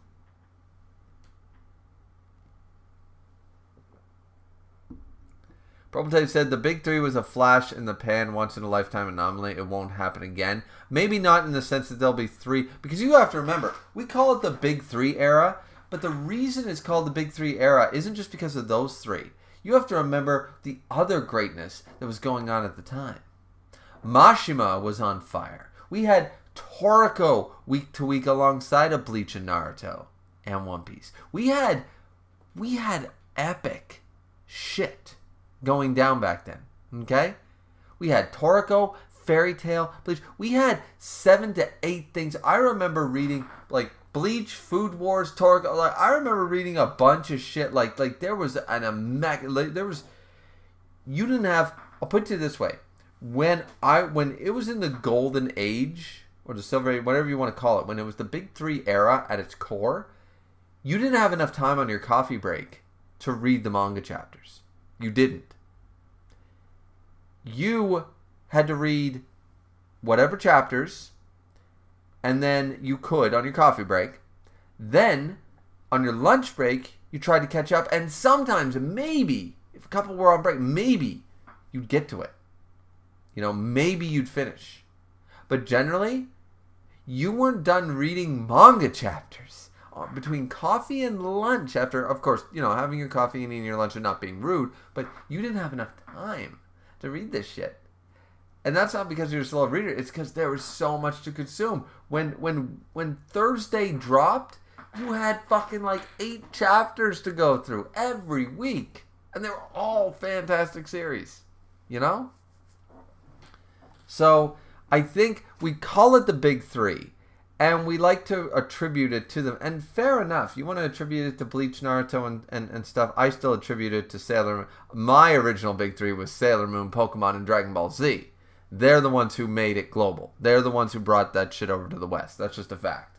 But, yeah, the big three era really did its mark. But there were so many other good things going on at that same time. And then when you got home, you had new English dub. Death Note English dub was coming out during that time. You know, you were watching. So late at night, you had Sonic X was out. You had Ultimate Muscle. You had all these different shows.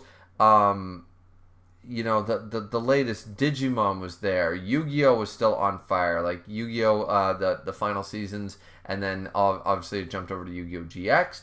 But then you had, like in the anime community, Hellsing Ultimate was coming out later on. You know, like it was just fire. Gundam Seed Destiny was around, and fucking like there was, you couldn't get away from greatness. You could not get away. Anime and manga was at an all-time high for about half a decade where there was nothing bad. Everything was good. Everything was good. And it's attributed to the big three, but I think it's just because we put on our nostalgia glasses and we think that those were the only 3 things there. There was like 20 fucking things to consume, man, that were all good, you know? Everything was on fire. Everything worked. It was fan-fucking-tastic. God, you guys are making me depressed. Now I'm missing that shit. Mutiara says, Griever, I'm from Asia, but I've always wondered why do Europeans call America, Canada short when I go to Comic-Con? America, I've seen 2 7-footer when I didn't see them in Netherlands Comic-Con. Wait, why do European call America/Canada short? When I go to Comic-Con America, I've seen 2 7-footer when I didn't see them. I have no idea. I don't know why they call us short. I mean, I'm not tall, but I'm not short. I'm 5'10". I'm not 6 feet, but most of my friends are taller than me. So. People said One Piece is too long. Blasphemy, sir. Should have ended years ago. Guess it's all about the Benjamins. I don't know what the Benjamins mean, but okay. Mutiara says, I seen European teasing America heighten Reddit. Well, that was your first mistake, going on Reddit and taking it seriously, but Prototype said 7 Deadly Sins was top tier till around the chapter 300 mark. Chapter 300 was the beginning of the end of 7 Deadly Sins great writing. I've made multiple theory videos on how it could work. I wrote the end of 7 Deadly Sins better than Nakaba. That's a fact. You can check my old channel. My old channel's deleted, sorry. But I think I re-uploaded my old theories on this channel. So you can definitely go check those out. Because I've been reviewing 7 Deadly Sins since chapter 178, something like that. It's what I actually first started. So, Purple Day said, I'm hearing good things about Apocalypse, though. Yeah, I just recently caught up with Apocalypse, or I'm a few chapters behind. It could have been worse. There's things I don't like about it, and it's certainly no 7 Deadly Sins, but it's a decent read. It's worth reading if you've read 7 Deadly Sins, I would say. And like it. Prototype said, Sins gave me that feeling, that One Piece, Naruto, Bleach feeling up until the bullshit. 100%. It was one of my favorite manga series for the longest time. Still is. I would still say it's probably, yeah, I think I gave it in my top 20. I think it was there. It definitely was there somewhere. I'm just not sure if it was in my top 10 or top 20. Bammarsh says, there's a romance where the burger wants to date the fry, but the fry's parents only want the fry to date condiments. Forbidden love. Wow. Wow, that's, I relish that story. Really. I mustard read this series. Yeah. But I'll catch up on it, I'm sure. Yeah. Yeah. Okay, that was kind of fun. Tuffy said, I can't believe I made all 3 of those work, by the way. I'm sorry. I know it's like pat on the back yourself, but yeah, I think I worked that in flawlessly. My delivery could have been better, but the fact that I made all 3 condiments come into play, yeah, that was fucking good. Tuffy said, if JJK had romance, Gojo and Gito would have been the best couple. No. See, they're best friends. See, you can't take best... Like, why do people think that good romances are like you take a bromance and you immediately make them gay and it works? It does not work on a romantic level to take best friends and turn them gay. It does not work. That does not work. So I argue that. No. Not saying that there couldn't be great gay couples in JJK, but that's not one of them. That's a great best friend dynamic. It would ruin the friendship dynamic. I fundamentally disagree with that one. Wheelchair Symbol said, yes, anime movies count in your top 30. Oh, good. Purple Tape said, what you know about that Dunpeel greatness? Dunpeel is awesome. Wheelchair Greatness said, how much have you engaged with the multiple Gundam series? I've seen the original Gundam, Gundam Wing, Gundam Seed Destiny, Iron Blood Orphans, and something else that I forget the name of. Not Dua said, how long did it take you to process that Gojo was defeated in such a sudden and unpredictable way by Sukuna? I almost died. I have a reaction chapter up for that, so I don't know how long it took. You can time it, but I thought the whole chapter was fucking fanfiction and a joke. I really did. Joseph is in here and said, do you have a fave Ghibli film? What's it called? Kiki's Delivery Service. I mean, yes, I know that Howl's Moving Castle and all these other Princess Mononoke, I know they're all supposed to be great, but honestly, I love the animation. I don't really like the character model style. I really don't. It's not my favorite, so I'm not the biggest, like, oh yeah, Studio Ghibli, the best in the world. But Kiki's Delivery Service was a really fun movie. Really fun movie. Purple Tape said Princess Mononoke over Bloodlust, though. Mononoke, sorry. I keep saying Mononosuke. I keep adding an S. Natuwa said, Pokemon is my all-time favorite franchise. Favorite spelt wrong, but yeah. And it's actually the franchise worth the most in the world, so there you go. Joseph said, Ghibli films were my first exposure to anime. Fair enough. My faves are My Neighbor Totoro, Spirited Away. A lot of people say Spirited Away. Kiki's Delivery Service, and Ponyo. Never heard of Ponyo. Joseph said, oh, and Princess Mononoke.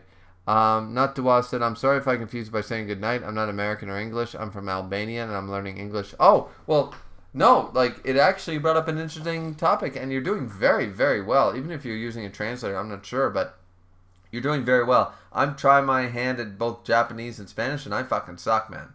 Learning a new language is incredibly difficult. Kudos to you. 100% respect right there.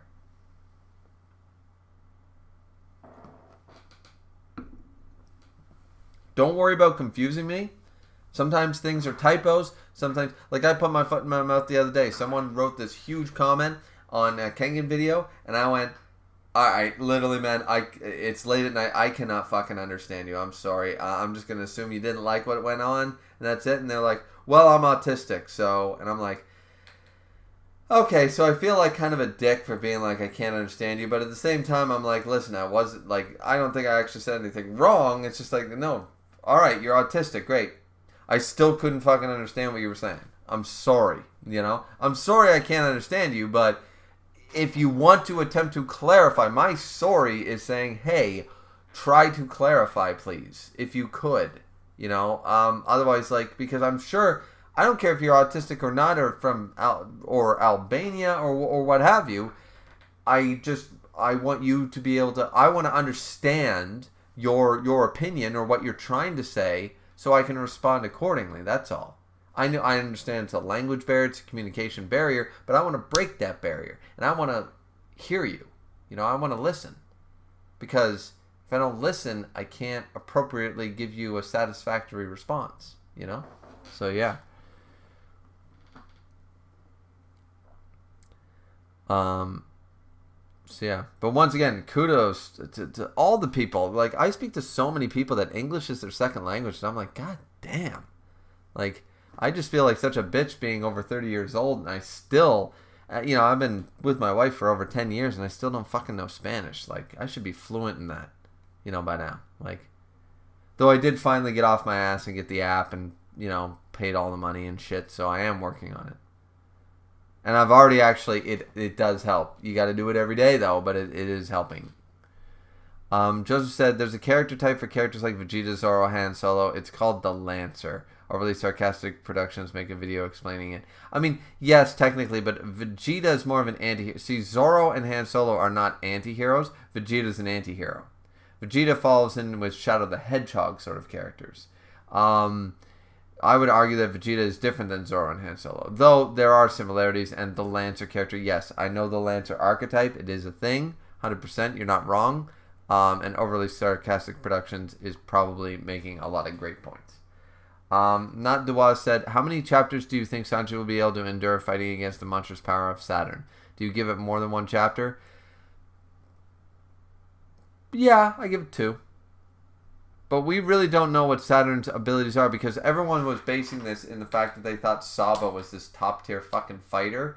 And we honestly don't know, because we've never seen him in an actual fight. Like, realistically, we've never seen him. We know he's not a bitch, but we don't actually know how he stacks up against Admirals, Yonkos, Yonko Commanders, other top-tier pirates. We have no idea. So, as a result, he got ganged up on, so we don't actually know how strong Saturn is. So, wait and see. Not the West said, Saturn gives me those I'm stronger than Kaido vibes. No way a fucking Gorosei stronger than Kaido. I'm just going to straight up say that.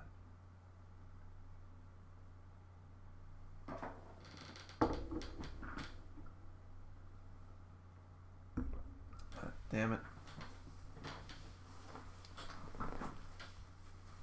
Been here too long.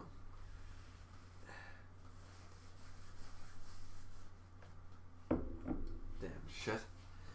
Sorry about that, guys. Been here a little too long. I probably should have, one of these days I gotta get a fridge down here. I have a bar over there, but yeah, one of these days.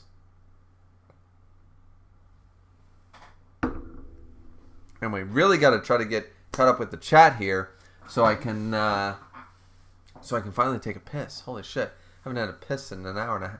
We've been going an hour and a half. I don't believe I taken a piss this whole time.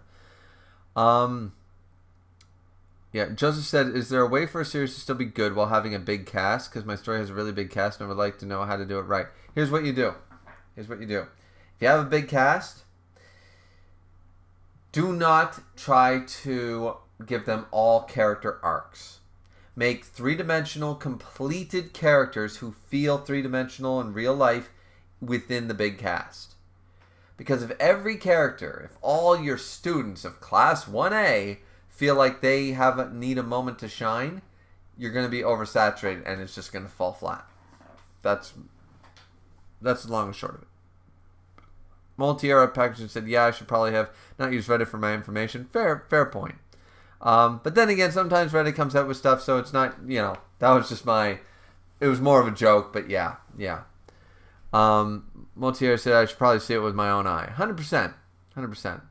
And I don't even get why that matters. It's like when people start measuring dick size. Like, Jesus Christ. Like, oh yeah, well, the United States has an average of 5.4. Like, whatever. Like that's relevant. It's like, what are your chances of hooking up with guess what? It was 5.4, let's just keep it with height. Let's keep it a little civilized, all right? I'm just using the dick thing as a joke. But your preference, which once again is no different. Oh, man. We're going to go down a rabbit hole if I do this comparison, aren't I? Okay, I'm just going to say it and I'm not going to make any comments about it. But let's say your standard is to find a guy who's at least 6 feet tall, right? And you know that the average of 6 feet is higher in one part of a country than another. You're going to go there based on that average. It doesn't mean that there's not 10 7-foot dudes literally on your street corner on the opposite side of that island or country. It doesn't mean that, the way people use stats and then apply stats are fine, but the way people apply them is so fucking stupid. It bothers the little shit. Oh wait, I'm just repeating what Bill Burr said. Never mind. Go watch a Bill Burr special because he's gonna literally repeat everything I was just about to say. Stats aren't stupid. The way people apply stats are stupid. So yeah. So Joseph said, I will never understand why people always have to take characters in a friendship and turn them romantic, especially when they try to push it for it to be canon. Yeah, I get some fan shipping. I get a little bit. I do. I understand a little bit of fan shipping now and again. I've done it on occasion, growing up with anime and stuff.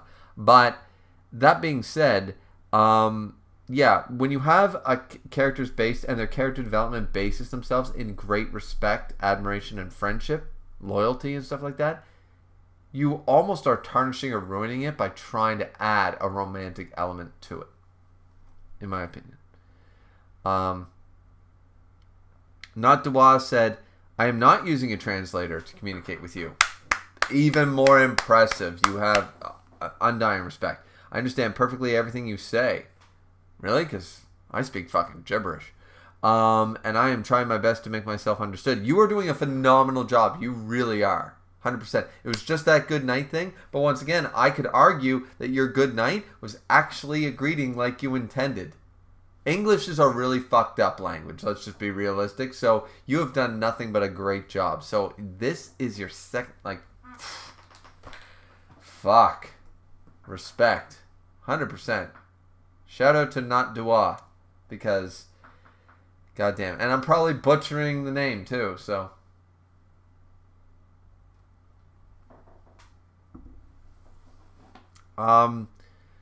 Purple Tape said, Meliodas and Elizabeth being cursed to meet each other over and over was one of the best plot reveals I've ever read in fiction. It fucking was. The Meliodas and Elizabeth storyline was fucking incredible.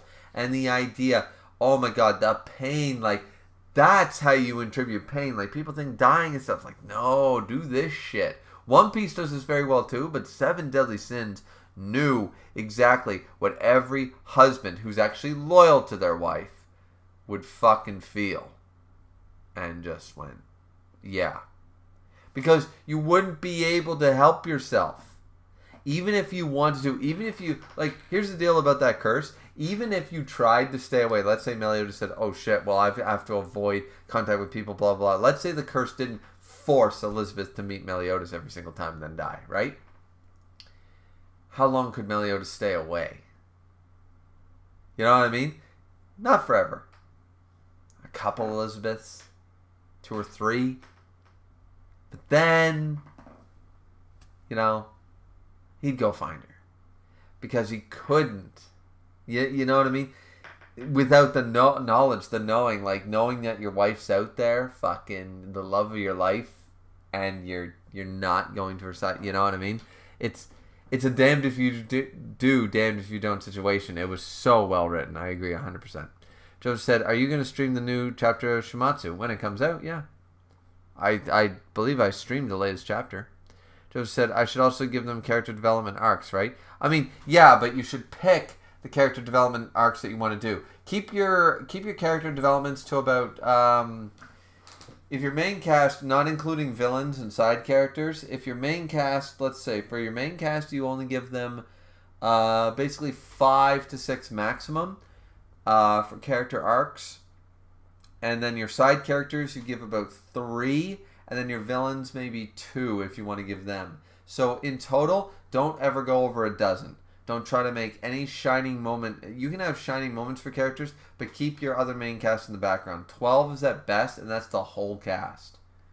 You want to give your main characters, your main trio or your quartet or whatever you got, you want to give them all development. You don't want them to stay static, but at the same time, you definitely want some other development of other characters. But it depends on how long you want your story to be, and there's a lot of factors into it. There's not one set formula. Obviously, there's just not. Nadawaz said, "And what would happen if each of the 5 elders turned out to be stronger than each of the 4 sea emperors? Would it blow your mind?" Yep. It would fucking ruin almost everything, because you would have to have a concrete reason as to why the Gorosei didn't just go win and be done with it.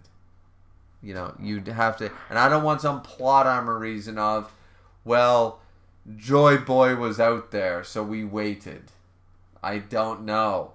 Can't have that. I don't want that. I 100% do not want the Gorosei to be stronger. Each of them to be a match for all of the Yonkos. Just no. Whitebeard is stronger than than any of the Gorosei. Shanks is stronger, Kaido's stronger, 100%. These guys are not slouches, but they are not the strongest in the verse.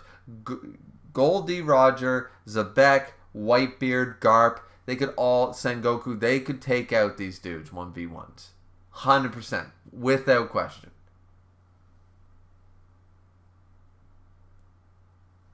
I like that. Hey, band, how's it going? Pretty good. How are you doing? Oh, not bad. Just, as I said, didn't really want to get into any more projects, finishing editing some videos, and I said, fuck it, I'm just going to do this shit. I feel that. I'm at 35%, so if my iPad dies, well, you know where I went. Yeah, that's fair, yeah, a lot of them in here. Yeah.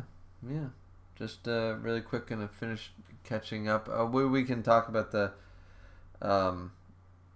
Gorosei shit in a minute. Yeah, I'd love to hear your thoughts on that as well.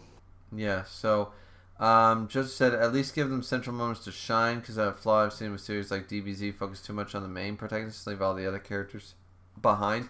Yes, they do, but the difference is DB focuses on 2 characters. I'm telling you to give it to about a dozen. The problem with MHA, it tries to give it to 27. That's the problem. Yeah. If that's the topic, you're 100% correct, because there are characters like the dude who talks to animals and the guy who has a bunch of arms and shit. They have no character. They really don't.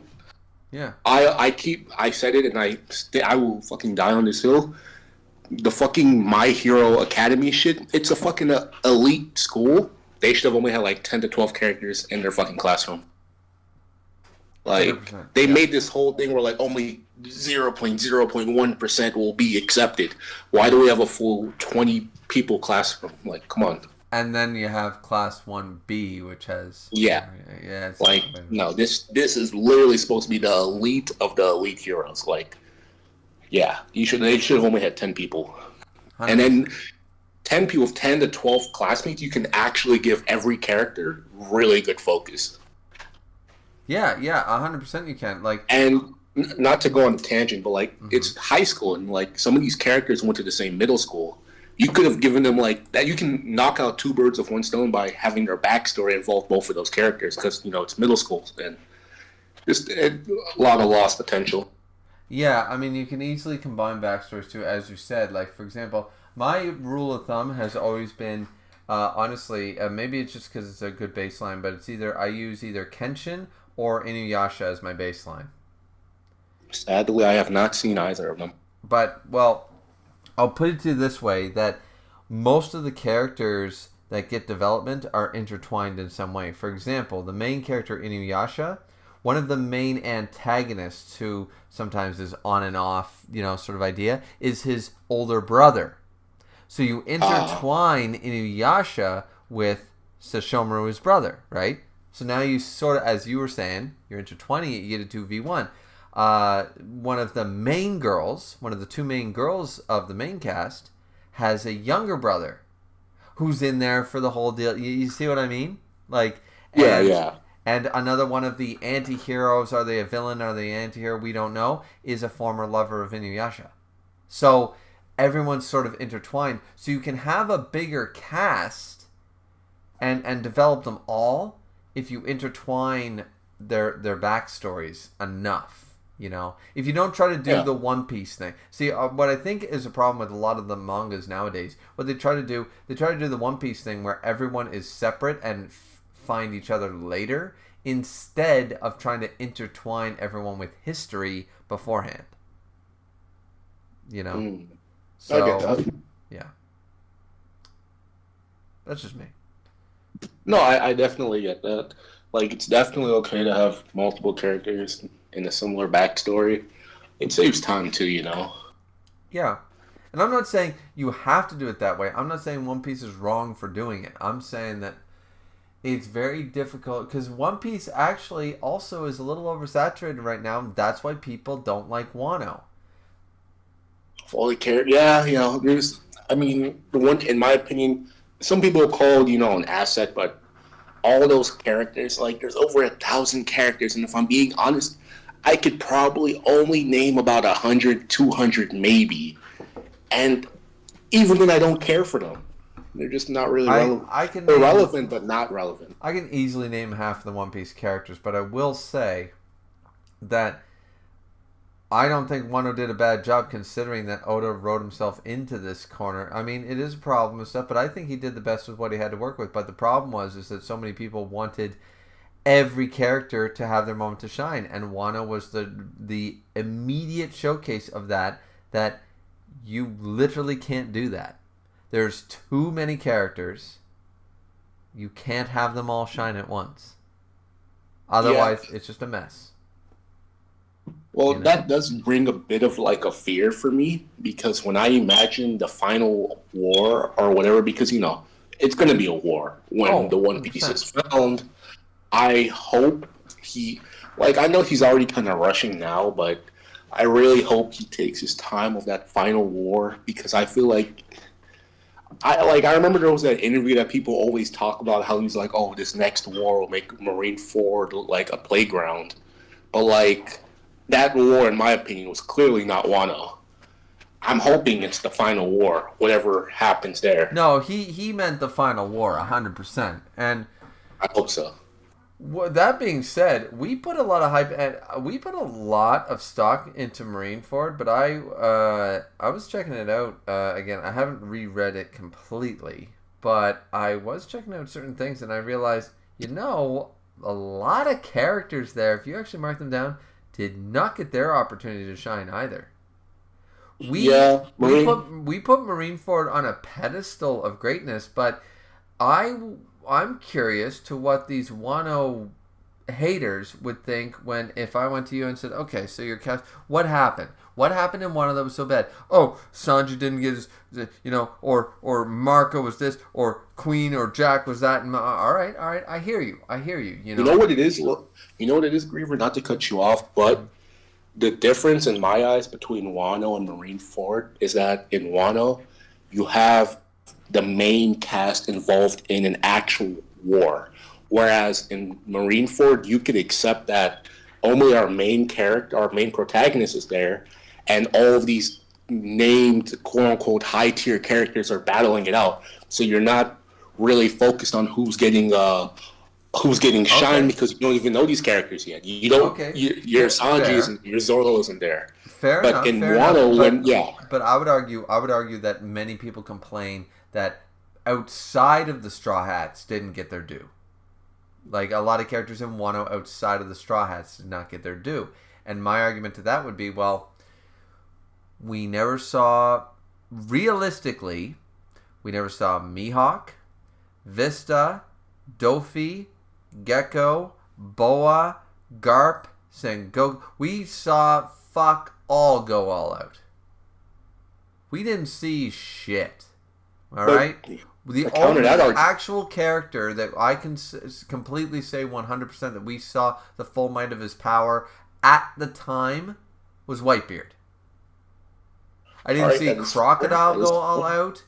I didn't see nobody go all out in Marineford. But we hold it because we didn't see them go 1v1 completely. Like what people complain about Wano, my problem with that is what they wanted was 1v1 fights so that literally every named character, every single one of the Scabbards, every single Yonko commander, all the Topiropo, everyone got literally a 1v1 fight down to the last minute. 100% a dedicated chapter to each one. That's what they wanted, but they would complain about pacing if that were the case. You know what I mean? That's fair. And it's not a tournament arc. It's not a fucking tournament. Like, you look at Marineford. How damaged was Kizaru at the end of that? How damaged was Mihawk? How damaged was Sengoku? How damaged was anybody? We're going off HP. I'd say Kizaru was at 95? Yeah, like him and Marco would have once the Sea Stone Marco came got on. one kick and that was kind of it. Yeah, like and then once again the Red Hair Pirates show up, and Kizaru does one thing, and Shanks is like, yeah, fucking no, and that's the end of that. But yeah, so the Admirals realistically probably Akainu took the worst from a dying Whitebeard, which Garp literally took nothing. Garp did nothing, and we've seen that he can literally blow up Marineford if he fucking wanted to, just like Whitebeard could. Right. So Sengoku literally did one attack. Mihawk clashed with Vista. We don't know what happened. I do have to say this, Griever. I do have to say this. Truth be told, my argument for the people that are upset with Wano playing devil's advocate would be, if we're being 100% honest, I feel like it's okay for Marineford characters not to go all out, because when we look at both of these wars, we know later in the story, down the line, Mihawk will go all out. Kizaru will go all out. Akainu will go all out.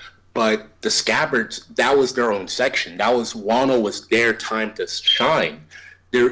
Anything outside of that, and the argument would be, why didn't you go all out why didn't you get your time to shine in Wano? Why are you doing it in the final war? Fair. That idea. Like, we're waiting for Mihawk to go all out, and It's okay that Mihawk didn't go all out in the war, because now we know he's in the Cross Guild. We know he's going to do some stuff later on. He's now going after the one piece of buggy, allegedly. True. Yeah. All right. There's a lot of things that you can get away with not showing them go all out then, but when we go back to the Scabbards, we're done with the Scabbards. No more Kini Moan or anyone Rise. They're all gone now. Their arc is complete. Their arc and their whole thing was, we need to remove Kaido from Wano. Their arc has been finished. It's completed. Okay. So there's no real reason to even bring them back into the story unless they just want to help Luffy Okay. Well, you know what I mean? Then I'll tell you this much then. I'll give you the ally side of that argument 100%. What I won't give you is the enemy side of it, because Kaido had a fight. He had a fuck ton. Big Mom had her fight, and I know, and we're not talking about whether they're controversial or not. I'm saying, they had a full fight on screen, and we saw it. King had one. Jack had one. Queen had one. Every member of the Topiropo had one. I mean, what really more did you want? We literally had separate fights, just like with Alabasta. We had separate fights for all the different members, and but See, I remember everyone saying like Alabastus is like perfect arc, and once again, I love Alabastus and stuff, but I'm like, some fights were either goofy or they were like done in one hit and stuff. So when people are complaining like, oh man, like that wasn't much of a fight, I'm like, yeah, well, guess what? A Topiropo cannot take down Luffy. Sorry. If he decides to, Gear 3, boom. They're down. I'm sorry. He's an emperor. Like, And you know. yeah, to add on to that, my take on that would also be, it's weird because in my mind, I feel like that's a problem where Oda has a lot of characters, but in a weird way, there were not enough characters to handle that. Because if you give the Scabbards all of the attention, the Straw Hats no longer, like you have Kaido's crew, fair enough, and you have a little bit of Big Mom's crew, but not much. But then you have the Straw Hats, the Heart Pirates, the Kid Pirates, the Scabbards, all of the Samurai, and like in reality, even though they made it seem they're like what, it was like 30k pirates on Kaido's side versus our 5k. In reality, it seemed like we had more on our side versus them. But it worked. I'll tell you why that worked is because you took the best of the Straw Hat crew. Mm-hmm. So here's the issue with that is that you had the two best and all the other, like you had Zoro and Luffy, the two strongest of the crew. Sorry, Sanji fans, Zoro's better, and they were up on the roof. So the thing is, you've taken out the two top contenders of the crew. You've diminished your forces. Marco showing up helps, but you have to remember everybody else now down there you're dealing with. Who is actually a match for King when you take away Luffy and Zoro? Fair enough. And then you say, oh, well, Law's there. No, Law's on the roof. Oh, Kid's there. Kid's on the roof. So the issue is the Supernovas are all on the roof battling the Yonkos. You have two Yonko commanders with higher bounties than Kata fucking Curry from the last arc. Plus all the Topiropo who are itching for a spot. Look, I think Jinbei is stronger than Sanji. I think Jinbei is a contender for number 3. But Jinbei was fighting against who's who is still a challenge. So without guys like Marco and stuff, and remember we had multiple supernovas, Hawkins, Apu and stuff on Kaido's side. Okay, it wasn't as, you know what I mean? That's fair. I agree that Wano had a lot of pacing problems and could have been handled a lot better. But knowing, and you should know, well, I know you know, when you're trying to write a week-to-week or a month-to-month or anything of that description, you try your best to lay out storyboards in a way you think will flow. And I'm sure Oda goes back on arcs that we think are 9 and 10 out of 10. I'm sure he goes back to even as far as like Water 7, the universally loved arc that everyone loves. And I'm sure he goes back and goes, fuck, that was a stupid chapter. Like, I'm sure he does that. Yeah, I'm sure I can see it. I can see that. Yeah, and we're thinking, no, there's no problem with that. What the fuck is he talking about? But, you know, so what we complain about now, like, remember, this is not written like a book and published like a book. Right, it's incomplete. It's an incomplete story that we're pieces of. And yes, I'm sure there's a layout. I'm sure he's got a few months in advance at the very least. But that doesn't mean he has a full scope of all 19 pages every week, you know, in front of him. So, you saying that reminds me of this list I saw because Oda had an interview. Now, I might be wrong, but he basically was saying everything that he did, not on the moment, but it wasn't planned. Examples being Vivi was not originally planned to be a princess. Oh, I read. Yeah, I saw this one. Yeah, Shanks was not supposed to show up at Marine Ford. No. That kind of stuff. Some of that stuff wasn't planned. So, you're right. It's one of those cases where he's going with it at the moment. Sometimes. See, most mangakas are not honest, or well, not that they're dishonest, but they're never revealed. Toriyama was notorious for that. We all know the information about that. Yeah, no, there was no Dragon Ball Z. It was supposed to be over. Oh, and then there was Goku died on Namek. There was no and the androids he made those were supposed to be the two androids, and then his publicist hated them. Yeah. So he's like, fine, fuck, I'll develop new ones. Well, I don't like those ones either. Well, fuck, fine, I'll make Cell. And then he literally, I remember an interview where he said, how do you develop your next villain? He goes, Jesus Christ, he was so fucking done. He literally said, I looked across the table and saw someone chewing bubble gum and said, fuck it, I'll make that a fucking villain. He literally looked at a piece of bubble gum and developed Boo. Like, he was done. Majin Buu is one of the most iconic villains to this day. So what can you say? I know, it's hilarious how he's developed this shit, but like, you'd love to get into the mind of some of the other ones, like Naruto, Kubo, like all the creators of the bigger mangas, and just see how many decisions, like when did they want to end it, what changes they would make. Like, we get that big insight with Oda. We don't get that insight with everybody.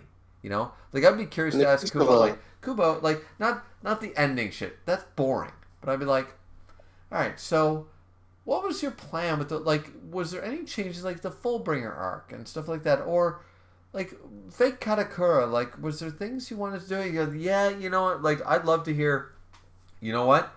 You know, like Kisuke was actually supposed to do this, and I'll be like, wait, what? Or Aizen was supposed to win this. Oh, wait, what? Or Ishin was supposed like I'd love to hear that. Oh wait, oh no, Ishin was always supposed to be a Quincy the whole time. I'd be like, wait, what? Like, yeah, that was on the drawing boards all since the Soul Society, but then I changed it after into the Iranka arc. I'd be like, whoa, like, not that makes it bad or worse, but like those major changes that we don't know about behind the scenes, I'd love to interview like certain mangakas and figure out like what changed that would redirect the entire story at this point, you know? And you know, if I had to pinpoint it for Bleach, my assumption would be, it's just my take, but if Bleach ended, I know you know the fucking page where, you know, it's the end of the Aizen arc, and you know, Ichigo sees Rukia for the last time, and Rukia's kind of disappearing. That was you know the page I'm talking about, right? Yeah, that was the ending. That would have been the perfect ending to Bleach, because you know Bleach began with that. I remember the text box. It was like, you know, Ichigo Kurosaki, special skill, he can see ghosts and all that shit. Yeah, it would have been such a beautiful ending. Yeah, but it continued, and you know, in reality, it had an ending that a lot of people don't like. Dude, everything dead. But like the anime is adjusting it, so that's good. Yeah. Oh yeah. And once again, I have a new appreciation for the Fullbringer arc. I still hate it, like realistically, but it's the what I'm just gonna say that you're damned if you do, damned if you don't with this shit, right? Because you're either like, and I'm not gonna spoil Toriko for you because I know you haven't finished that shit. But there are certain manga that either get a rushed ending, and so then the last part sucks because the mangaka was not given enough time, or you have the flip side where a mangaka wanted to end something, Food Wars, Bleach, etc., right? And they were like, no, it's too popular, keep it going. And then golly, that must fucking suck. I'm not going to like. Can you just imagine that? Like, you, in your mind, it's the perfect ending, but your publisher is like, sorry, dude, you're on contract. You got to keep going. Yep. And you have no choice but to keep. Like, the perfect ending is just basically diminished. And, like, that just kind of sucks when I think about it. It really fucking sucks. If it weren't for, like, at the end of the day, regardless of what we say, the Bleach ending for the manga, it's set in stone. Well, arguably it's not, because it's, you know, Hells and all that stuff, but at the time, I will, if it's, once again, I don't know how well they'll fix it, because I think Kubo came out and said, he goes, something along the lines of basically, they're going to work really hard to make it better, but they're not going to change it, because that would be unfaithful, that'd be wrong and stuff. So I like that idea. I like the fact that they're going to go through, and Kubo's like, no, whether this was a mistake or not, I own it, and that's the end of it and stuff. And like props once again, Kubo is my favorite mangaka. He just has to be. Rumiko Takahashi was up there for the longest time because she's a baller. You know, being in Japan as a woman, as a major fucking like, goddamn, you know what I mean? Like, we like Also, women bitch over here about it being a struggle. That woman's like fucking 70 years old, writing back in the day. Like, go fuck yourself. She struggled, you know what I mean, to make it in the industry. So, but yeah, if it weren't for her, it'd be Kubo 100% because this man is he's a legend. This man is writing gold. His art style is the best Shonen Jump has ever fucking seen next to Dragon Ball. And I'm just, yeah. It's just... Also, I will mention, this is my point of view, but it's not really a weird point of view, but I don't really view Bleach as the ending. I don't view it as the ending anymore, knowing that, you know, we have a new arc. Yeah, who knows? That's exactly. So Kubo, that's cooking. So now it's no longer a bad ending. You can argue it's just a bad ending to an arc, not a story. Yeah, so that's the moment he put Hell arc, not end arc. I'm like, yeah, he knew what he was cooking. It's been like a year since we got this, since that workshop dropped. I don't chapter. Listen. They didn't give him a break when he needed it during Thousand Year Blood War. They give that fucking loser, Togashi, Hunter x Hunter bullshit. They give him 5 fucking years and he doesn't produce shit. I'll let Kubo cook until I'm fucking 40 till I get chapter 2. I don't give a fuck because those Togashi fans can fucking suck it, and so can Shueisha when they wouldn't give my man a fucking break when he was in the hospital. Fuck that. You know what? That is fair. You're 100% fair. If anything, I'm pretty sure Kubo will get some inspiration once the anime is completed. Exactly. Because maybe, that I can't wait. I might be wrong, but or what? Another thing, he's an official listed creative consultant on the Bleach anime, so he's been working. He's working right now. It's not that he's not sitting down and not working on the Hellverse. He's working on the Thousand Year Blood War arc anime. Once that shit's over, I guarantee you we get a Hellverse chapter in 6 months. 6 months after the last episode of Bleach Thousand Year Blood War, you'll see a Hellverse chapter. You know, crazy enough, I'd be fine with the Black Clover treatment of like fucking 4 chapters a year. I'm fine with that personally. I'm good with that too because Black Clover's actually, I think, it's not a bad manga. It's just not. Like, people can complain. I don't hate it, but I'm not a fan, nor do I hate not a huge fan, but they have a good cast. There's good moments, you know. Like, yeah. Anyways, I just really gotta go. I gotta go take a leak, but I'll be right back. Oh, okay then. All right. So I'll look at that while you're gone. Yeah. You check into that because I gotta reread all that shit because we've been talking a while. But yeah. Yeah, dude. Let me see what you guys are up to. Let me pull my phone out.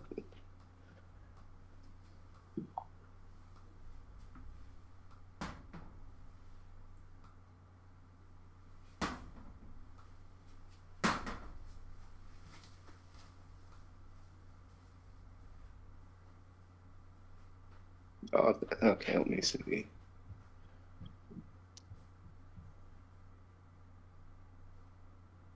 What do you think?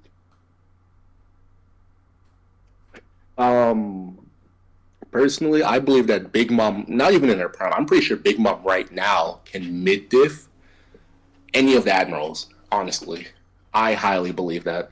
In my personal opinion, I don't believe that Kid and Law should have beaten Big Mom. Even though maybe I'm saying that weird. They beat her with a good tactic, yeah, but in a clean, fair fight, not many characters are going to beat Big Mom, including admirals. So I highly doubt any admirals beating Big Mom. I can't see it. I cannot see it at all.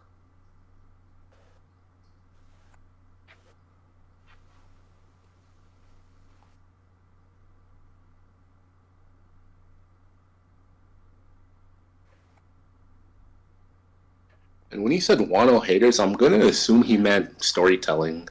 Maybe, or characters. I really don't know. But from my point of view, I'm pretty sure it's going to be characters because there's a lot of people that aren't a fan of some of those characters, and I don't blame them. But, you know, I can take them or leave them.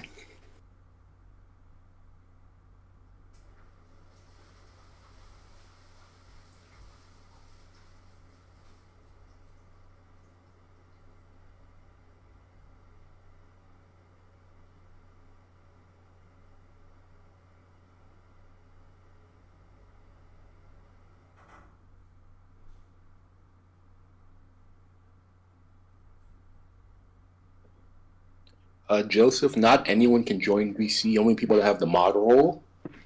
Yeah, he said he didn't want any random person joining in, so only a few people can join in at a time.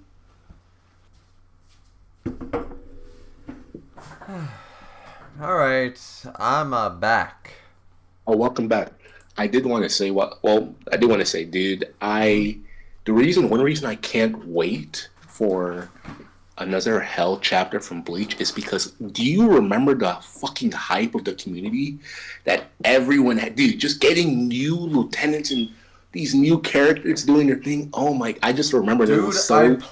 I literally played. If you recall, when I did that stream, I said, "Fuck it, I'm gonna get demonetized. I don't care," and flagged and all this shit. And I played number 1 and just danced. I don't even blame you. That stream's still up here. When that chapter dropped and we found out about this shit, I just played number 1 and started dancing.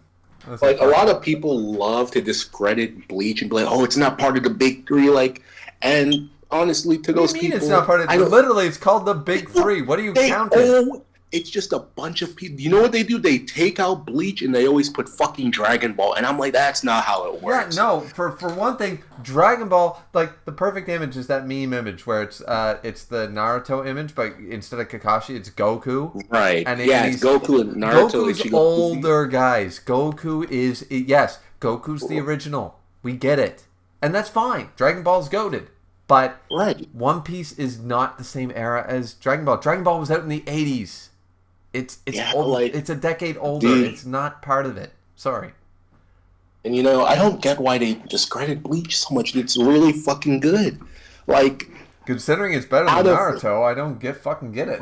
In my personal opinion, out of the big three, first of all, Kubo draws the best outfits. Let's just be honest there. I would argue Kubo has the best art style out of the three too. I will agree with that as well. All of them are very good. They're all professional, but Kubo's art style is the most appealing. Yeah. Crazy part is not even crazy. Kubo's art style looks good in manga, but if you were to put Kubo's art style like a fucking fashion magazine, it wouldn't be out of place. Yep. Phenomenal. It would look. Because that's what he draws. Remember the first opening and stuff? He used to draw these dudes as gangsters and shit. He was drawn in this punk-ass fucking we're from the hood fucking bullshit. He was drawing that shit. He was saying, we're bad boys. We're graffiti artists. We're fucking punks. That's how Ichigo is a really good fucking character, dude. It is? Ichigo's a lot of people don't... I personally love Ichigo because I love a good, mature character. Because you don't get that at 12. You always get the happy-go-lucky, ha-ha-ha, dumber than bricks, whatever. Yeah. But it's always nice to have a main character that has a really mellow head. Yep. And, he has his moments here there when, he'll bounce off someone like Nell or Ryu when they're having a little bicker. That's why... Did you read Beelzebub? I actually have. Oh, no, I watched it, pardon. So Oga is another Ichigo. He's kind of a hothead from what I remember. He's a hot, but so was Ichigo. Ichigo was like, I'll kick you in the face first and ask questions later. He had that attitude a little bit. Well, especially in the Soul Society arc, he was like, no, I don't want to hear your dumb explanation. I'm going to cut you first, He literally would do that shit. He punched Ganjam in the face and stuff. That was his thing. Just really quick, I want to catch up with the chat. I'll go for it. So, were you reading any of them? Or I read a little bit. Okay, Someone asked Brian Big Mom could beat the Admirals, and I said her and Big Mom would slaughter them personally. Oh, That's my take. I personally believe in it. So one-on-one. Just want to clarify. Yeah. That's fine. So yeah, sorry guys if I missed one, but I forget where I left off. So either way, Joseph said, and at least give them central moments to shine, because a few flaws are seen, like DPC focus on the main character protagonist. Oh, we already talked about that. Not Dua said, thank you, you're being very sweet to me. You can call me Janeth. I hope I'm pronouncing that right. This name was only temporary because of the theme of doing musical covers with Dua's voice, but this is over now. All right, Janeth. I'll probably forget that. So many people tell me not, to remember it and stuff, but I'm very bad with names, so I'll probably forget if you're in a following stream and stuff, but for now I'll remember anyways. But yeah, no, this isn't very sweet. This is common courtesy. This is how people should be treated. You know, I don't want to get too deep here, but once again, it's the Bitch Moan Complaint podcast and it's mine, so I'll say whatever the fuck I want. Point is that this is just common decency and courtesy to a fellow human being. You've been nothing but nice to me. Why wouldn't I reciprocate that? You know. So I hope the people in your life are treating you better than I do, because this is the standard. This is just the average. This is the standard. You know. 100%.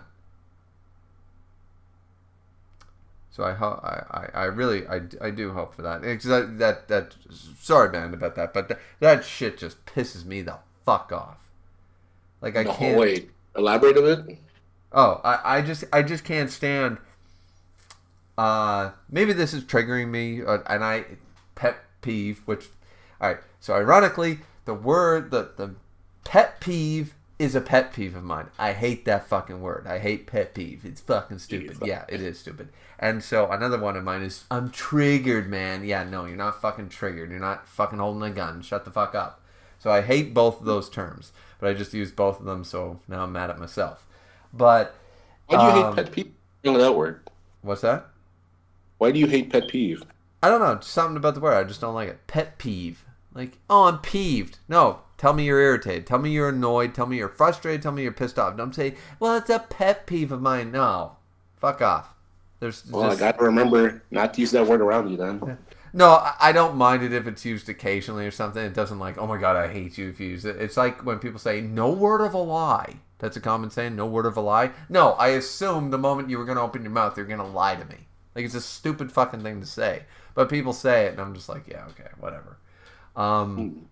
But yeah, it's just what Janet there was bringing up. It just, maybe because I was reading certain articles today and stuff like that. But it's just like, so many people are like, I think there's a lot of entitled brats in today's society, and a lot of entitled, ignorant fucking losers. But on the flip side of that, there's some just nice, good-natured people, men and women, and they are taken advantage of 110%. And that they think that in my mind, the standard for chivalry and politeness and respect is like going above and beyond. And that ticks me off, you know? Like, I just hate to see good-natured, innocent, nice people be not treated, you know, well. That's all. No, I get that. Yeah. And I'm not saying that these people, you know, like, I just, yeah. It just, sometimes it bothers me. Just depends on the day, you know, what you've read, what you've watched that day. You know, some things, as I said, trigger, quote unquote, they sort of get to you a little bit more than the next day, you know? Back in my day, we used to say, grind my gears. Grind my fucking gears. That's right. So yeah. Joseph says, Chapter 82 is out now, and I would say it really shows how good Apollo is. Well, that fucking sucks. So don't say anything else, because that'd be a spoiler, Joseph. I didn't realize 82 was out. I didn't see it listed, so, but I haven't refreshed today, so. Can anyone join the VC? No, this is only for, selected cats right now. Sorry about that. Mutiara said, Oda Sensei art has been deteriorating. It has, unfortunately. I think he's just overworked, really. Not Dua said... Years. Sorry? 20 years of that stuff, it'll get to you. Yeah, it will.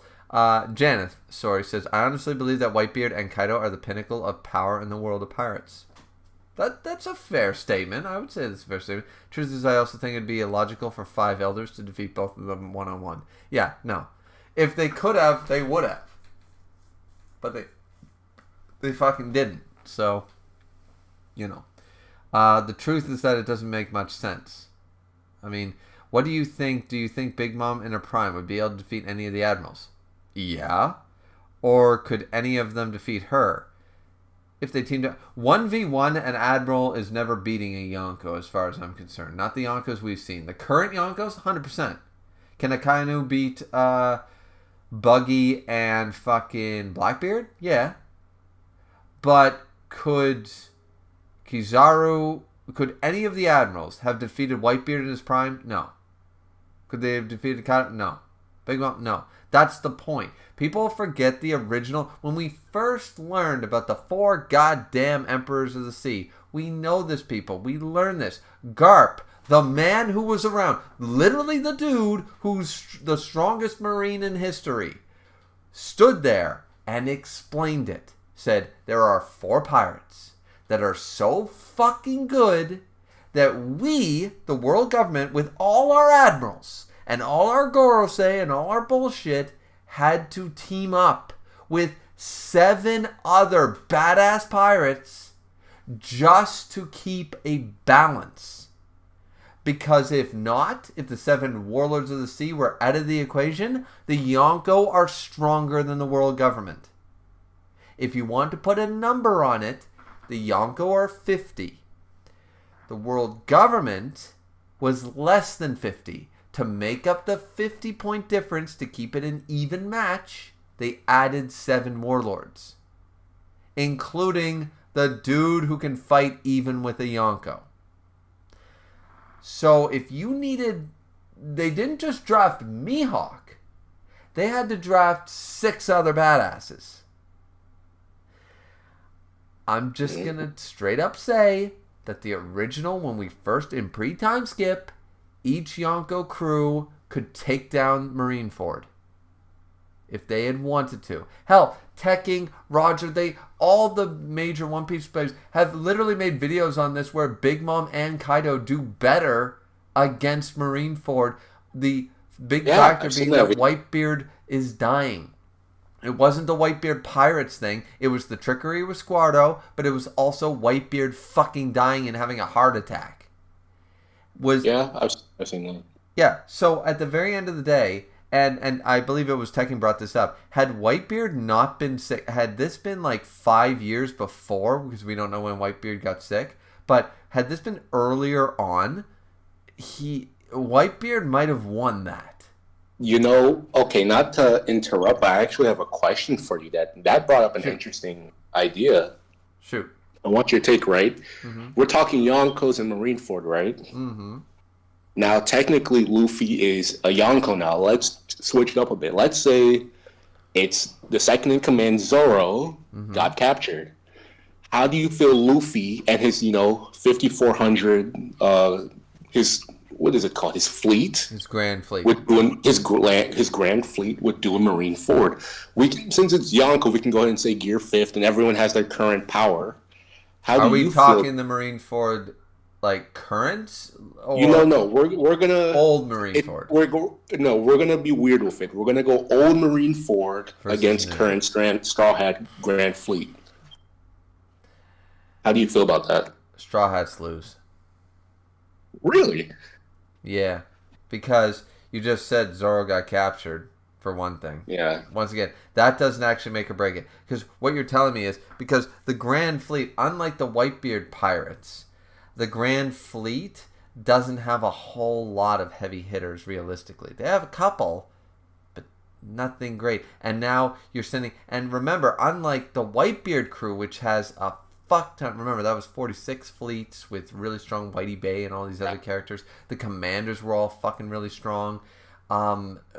Realistically, the only relative fighters on the Straw Hat crew are half the crew. So you've already half the crew, So, yeah. Against... Seeing how... I'm not going to say he's struggling, but seeing how... Luffy is clearly not doing the best against Kizaru right now. Yeah, no. I can't imagine how well he'd do against all 3 of them plus Sengoku.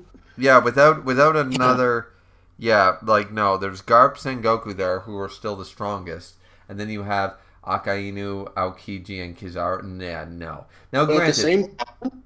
Oh, no, continue. I was just going to say, granted, we don't know... We're going to have to wait for the next chapter because we don't know. Because finally, Luffy actually got a hit. A Conqueror's Haki Gear 5 hit out on Kizaru. We don't know the level of damage that did. Right. So we're going to have to wait and see. What? He's out of juice now, isn't he? Yeah, but now he's out of juice. But my point is, I want to see what one solid Conqueror's Hockey hit from Gear 5th Luffy did to Kizaru before I judge, because that fight was weird. Remember when Gear 5th Luffy came in, he was already really battered and injured against Kizaru. Kizaru was at full health, and Luffy hit a dome that's supposed to knock you out and pulverize you in the first place. And then he went through it again. Then he came back as Gear 5th. Right. So he was already heavily injured when he went into Gear 5th. So, yeah. So I have questions about that one. But anyways, I just want to still get caught up here. So, go for it. I have a few more One Piece talk. If you're up for it, of course. Like, you know. Oh, yeah. We can keep going. I really want to, because people are, like, it's just rude to have a live chat going and just not respond, in my opinion. So we already went through that. What do you think, Big Moan and Prime, blah, blah. Janice said, but I couldn't forgive Oda either if the 5 L's turned to be smoke sellers. No. I want them to be strong, but I'm talking like Katakuri strong, King strong, maybe even Fraud Bull strong. Nah, fuck that. That dude's Fraud Bull. Wait, I'm trying to remember who the fuck is Fraud Bull? Green Bull. Of course. Yeah, so, no, they're gonna be strong. They're just, Shanks should be able to fucking slice and dice them. I'm just saying. Mihawk is not scared of a Gorosei, is my point. Mihawk is not scared of a Gorosei. We'll leave it at that. Purple Tape said, when you say 1-0 haters, are you referring to storytelling or character showcasing? Both. Because you can't, once again, we've talked about this earlier on the stream, it's a 6-to-1 problem. 6-to-1, half a dozen the other. You can't please both camps. You either have people that are going to complain about the character development or the characterization because things are moving too quick and they're not getting their showcase. And on the flip side of that, but if you do that, you're going to have people complaining that the story slowed down and the pacing sucks. So if you go for the pacing and the storytelling, you're going to say, well, you're not giving our characters enough time to shine. You're damned if you do, damned if you don't. So I say both camps are at fault with that. Janice said, don't stop talking, guys. I love both of you. Heart emoji. Oh, apparently we're love band. Look at that. Hey, thanks. Joseph says, how about doing a big cast for a slice of life story? Still the same problem. Once again, big casts, you either have a long running, like a 40-year fucking like soap opera, or you don't do it. You just don't make a big cast. Like, I'm not saying you can't do it. I'm saying somebody's going to be left in the background and somebody's going to notice. That's all. It's not a good idea. Yeah. We had some messages retracted by Janet. Then we had Baragabusto saying, dropping by to say hi. Hello. Joseph said, there's a slice of life cartoon I'm a fan of called The Loud House. Please nobody judge me for liking it. I'd say it does a really good job in handling multiple characters. No judgment here. Never heard of it. Banned you. I've heard of it. I don't really watch it. It's not really something I've checked out like that. Okay, so no judgment here, but sure. Jan said, you think that you are not a sweet person, but you are. Aw, isn't that nice? Not everyone is as kind and cordial as you. You should see me on other streams. Ban, tell her I'm a fucking dick. Yeah, you should see him after a few beers. What are you fucking talking about? Dickweed. I haven't forgotten about the fucking Lion King shit we went over that one time. Nala's hot, and I stand by it. We're not gonna get into it.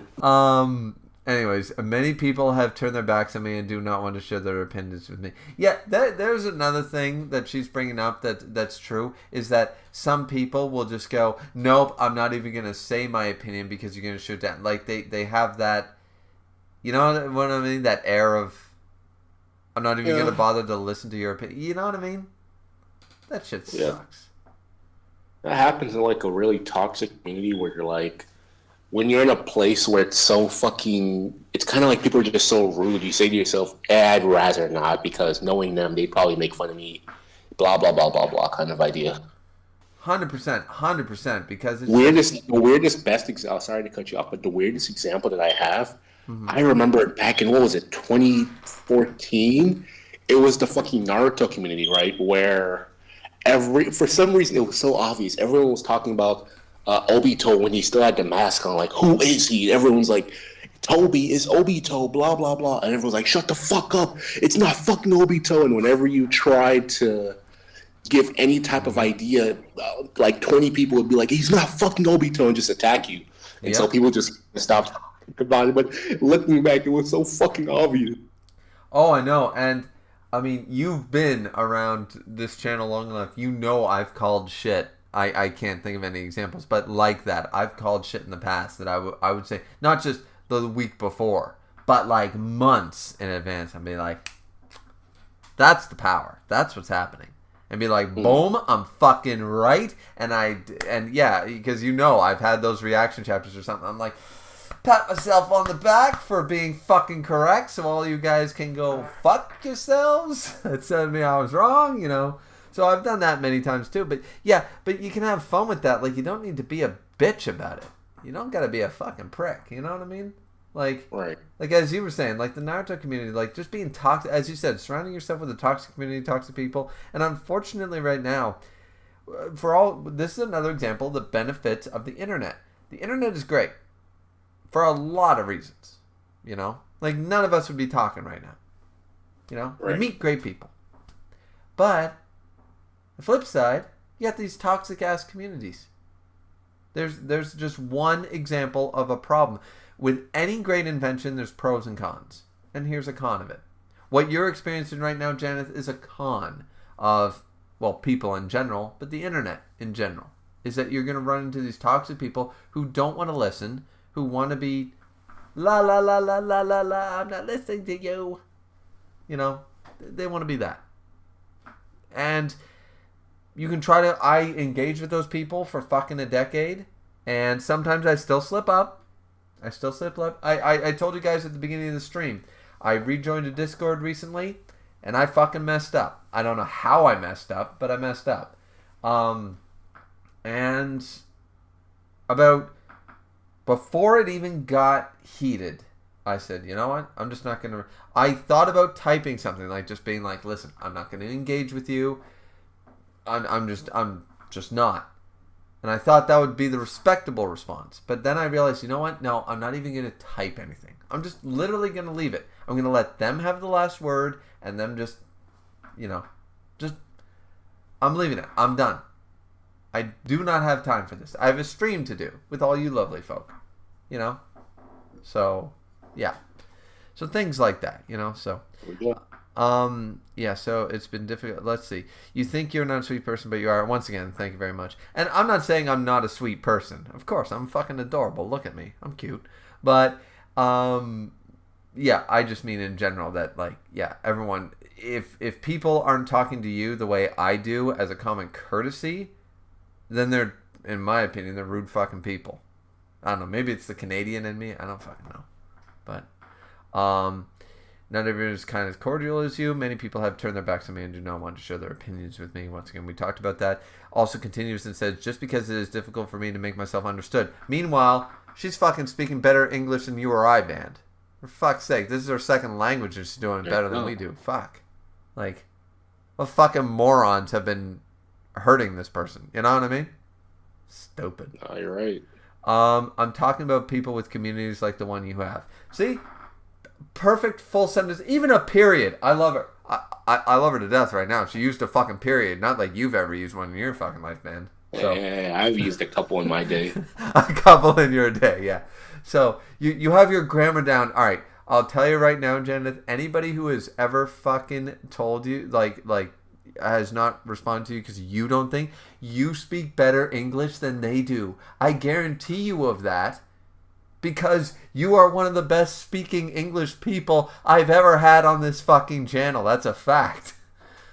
You're using capital letters. You have proper punctuation. All your sentences are properly structured. How is this your second fucking language? Jesus Christ. This is impressive as fuck. As I said, I'm on my third attempt at fucking Spanish here. I'm not gonna lie. I think Kaido alone would have been enough to kill the 3 admirals in Marineford. No.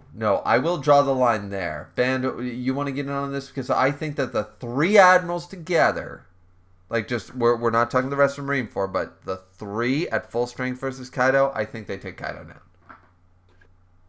Well, you got to remember the saying is, in a one-on-one, always bet on Kaido. But this is clearly not a one-on-one. Yeah. I personally, if I'm being honest, okay, this is gonna sound crazy, but Okay. I'm not shitting on anyone, but Alkaji, who's on, did get speed blitzed by an old and battered Garp. Makes me wonder how he would do against fucking Kaido. I don't know. Fucking Akainu got fucking smacked down by a bloodied and eaten Whitebeard. Can't help but wonder how he would do against fucking Kaido. Kizaru's the only one who hasn't had any like true damage by another character, but if I'm being 100% honest, Rayleigh held him off. Rayleigh held him to a stalemate. No, but that wasn't damage. That was kind of like a scuffle. No, but he still, Kizaru had to have, he couldn't do any, unlike in Marineford where he was jumping all over the place, he had to have his 100% focus on Rayleigh. Rayleigh was a wall. Fair enough, but in my honest opinion, I'm probably giving it to Kaido. I think Kaido can probably take down the 3 at the same time, yeah. Okay. So I'm going to push back on that a little bit. And because obviously, because they better have stellar teamwork. Your examples are speaking of literally the top tiers of the literal verse for decades. But wounded top tiers, I'll say that. Wounded top tiers who are still top tiers. And Kaido we're talking 100% Kaido, so... Yeah, and I would argue, once again, that Whitebeard and Garp could beat Kaido. Whitebeard could beat Kaido in his prime, so could Garp. 100%. Well, in reality, we're not talking about prime. Well, the thing is, we're looking at admirals as who they are, and we're looking at the opponents as what they were at the moment. What I'm saying is that at the end of the day, you got 3v1 over Kaido. I'm not saying it's not a difficult fight, and we're not really going to power scale here, all right, people? Right. So, but Band has given his opinion. I'm just going to, I'll end this one out, and I'll let you have one more mention, because that's not fair if I just, cut you off. But I just don't see it that Kaido is a menace. Yes, he's very powerful, and as Band pointed out, 1v1 Kaido wins, which once again we know is false. We know that's false because once again it was always mistranslated. By the way, the real translation is people say, as in the common folk who don't know. They don't know. If Garp or Rayleigh told me, I'd believe him. But it was the narrator told me. I'm not buying that shit. I'm sorry. And the narrator even didn't say 1-on-1 Kaido wins. It said the people say that if it's 1-on-1, bet on Kaido. Like it's a casino. Once again, you would have bet on the 16-0 New England Patriots in the Super Bowl. They didn't lose a fucking game. And they lost the goddamn Super Bowl. The biggest upset in sports fucking history. And it happened. You know, some dude actually became a millionaire overnight over betting on that fucking game? I wish it was me. Yeah, me too. So, I'm just saying, guys, is that it's a common misconception that Kaido is the strongest in the verse from a badly translated narrator line that didn't ever even say what people quote. It said, they say, the people say, that if it's 1v1, bet on Kaido. Not Kaido wins, bet on him. Well, I take sure bets all the time. I'm not a fucking millionaire. So, is it such a sure bet? That's my argument anyways, and I think we've seen enough from the 3 Admirals. Granted, I think that Kaido easily defeat... well, I won't say easily, but definitely, no question in my mind, that if in a 1v1, he would defeat any of the Admirals. There's no question. There's no doubt. But a 3v1 with all 3 Admirals at full strength working together against Kaido... I've seen Luffy's performance in the form that beat Kaido against Kizaru, and I'm sitting there going, that's all I'm saying. So, anyway, Ben, you can have one final say. And then my final take on it would be, it really depends on how well their teamwork is. Like, in my eyes, their teamwork has to be, like, 100% in sync, flawless. They're playing into each other's strengths and weaknesses. You watch my back, I watch your back, and that's how I can see them defeating Kaido. But outside of that, in my mind, I'll call it headcanon. Mm-hmm. I honestly believe Kaido just needs 2 good hits, and he takes out each Admiral. 2 solid hits on each Admiral with his fucking club, named attacks. He's taken out all of them. So that's what I personally believe, it's a crazy take. 50% basically is how much he's doing to them with 1 hit. But, like, I honestly just, there's a tier. Because, like, I'm going off what Green Bull said a little bit. He's like, if it wasn't for Kaido, we would have come here already. And arguably, I mean, it's Green Bull, so you can only say so much of that. But yeah, like, no, we're not talking Green Bull. Green Bull's a piece of shit. But it's kind of like in my mind, shitty ass fucking wannabe Admiral. Yeah. Like, in my mind, I'm like, there's a lot of things Kaido has a lot in his arsenal to begin with. Mm-hmm. And obviously the Admirals do as well. It's kind of I would still bet, like, if they said every last dollar in your savings, Kaido or the Admirals, I'd probably put it on Kaido. I'd probably put it on Kaido, yeah. Okay. All right. I mean, it'd be a crazy fight regardless. It would absolutely be an amazing fight. But that sort of reminded me of once again to bring up a Bill Burr special, where he said, like, you're shocked that a dude sitting in the middle of a swamp shooting varmints with a beard down to his dick doesn't have progressive ideas about homosexual marriage. In fact, I would fucking, if I was in Vegas, I would have put 90% of my shit on that he was homophobic. I'd give him a 10% benefit of the doubt just in case.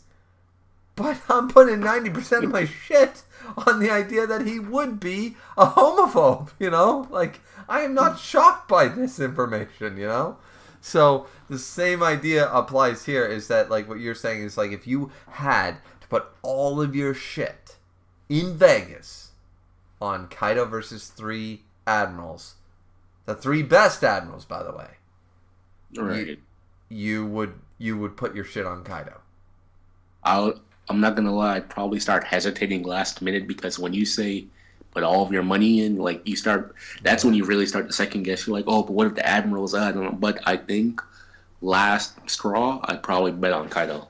Okay. And I'm not saying it's not a fair bet. I'm saying I think he comes out with permanently, he kills one, straight up. He severely injures another, and then at the end of it, one Admiral probably is able to stand by the end. I think we see 2 downed Admirals and a downed Kaido by the end. Now, granted, the Admiral standing is not clean. That bitch has lost some shit. So that's fair. But that's easy for me. Mutiara Packaging said 5 elders combined into 1 strong dude. Oh, so the Gorosei are Megazord now. Janice says Mihawk and Shanks versus Kaido. Totally serious and without holding back. Could Kaido win? No. Nah, Shanks is... No, that ain't happening. First off, Shanks versus Kaido, that's already a crazy fight. And having Mihawk is just a fucking assist? Yeah, that's broken as fuck. Janice also said, I've been following you since the beginning of this year. Oh, really? Well, thank you. I've seen some of your live, and I see almost all of your reviews from different mangas. I've always seen you as a great person. My God, band, should we educate her? You know what? Let this one ride out. I'll let this one ride out. Well, stick around. You'll realize I'm an asshole. I'm narcissistic. I believe I'm right all the time, because I am. And yeah, in general, though I can cook. I cook pretty well. Oh, and I'm nice enough to let Band, who's I'm talking with right now, I let him live out in my garden. So. Oh yeah, that is true. When he goes to sleep, I head into the kitchen and sneak out, a few snacks here and there. And he keeps letting those fucking houseflies in. It pisses me off. So let's see. Joseph said, it's just, and thank you very much for the compliments, by the way, Janeth. It's just that I don't deal with blushing very well from compliments. I don't get them enough. So, as handsome as I am, for some reason I don't get compliments enough. So, I use the excuse of nice compliments as an excuse to use sarcasm. So, I do accept it graciously. I'm just embarrassed. So, Joseph said, it's just there a lot of fans of the Loud House who do weird and toxic stuff and have some condemn the whole fandom. I even read a comment that said anyone who's a fan deserves lethal injection. Joseph, you gotta stay off the fucking internet, man. Holy fuck. Joseph said, and I just wanted to plead that nobody judge if there are anyone who don't like the show because of the fans. Oh, well, neither of us really, well, Ben knew about it, I didn't, so yeah, you're fine. Joseph said, anyway, I'm going to take off. See you, Griever. See you later, and thanks for the no judgment. Well, can't judge what I don't know, so you're good. You good. Janet said, I'm sorry, but I don't think Roger or Garp can handle Kaido in a 1v1. Roger or Garp. Kaido is bigger, from a stronger race. We don't actually know what race he's from. We do not know that. We don't know what race he's from, or if he's from a stronger race or anything. He's bigger. Bigger means nothing in the One Piece world. Yeah. He is a complete master of all three types of hockey. No, by his own admission. The people who can take him. Did you, Janeth, are you forgetting the Hall of Fame? The Hall of Fame are people who can beat him. Not people who he can fight. People who can beat him. Whitebeard and Roger are there. His Hall of Fame are people who can take him on. So, yeah. Has the second most powerful mythical zone that we know of, to be fair. Yeah, sure. But by Kaido's own admission, which is once again contradictory as fuck, his whole crew is about devil fruits. He doesn't believe in zones. He doesn't believe in devil fruits. Hockey is the answer, according to Kaido. Kaido's own words. Hockey's the reason. So, I don't know. I'm just saying. And then the only one who is as complete as Kaido is Whitebeard. No, Roger was there. Hell, Rayleigh can give him probably a run for his money. I mean, he wouldn't win, but he could definitely weaken Kaido. Janice continues, says, Kaido wanted to lose.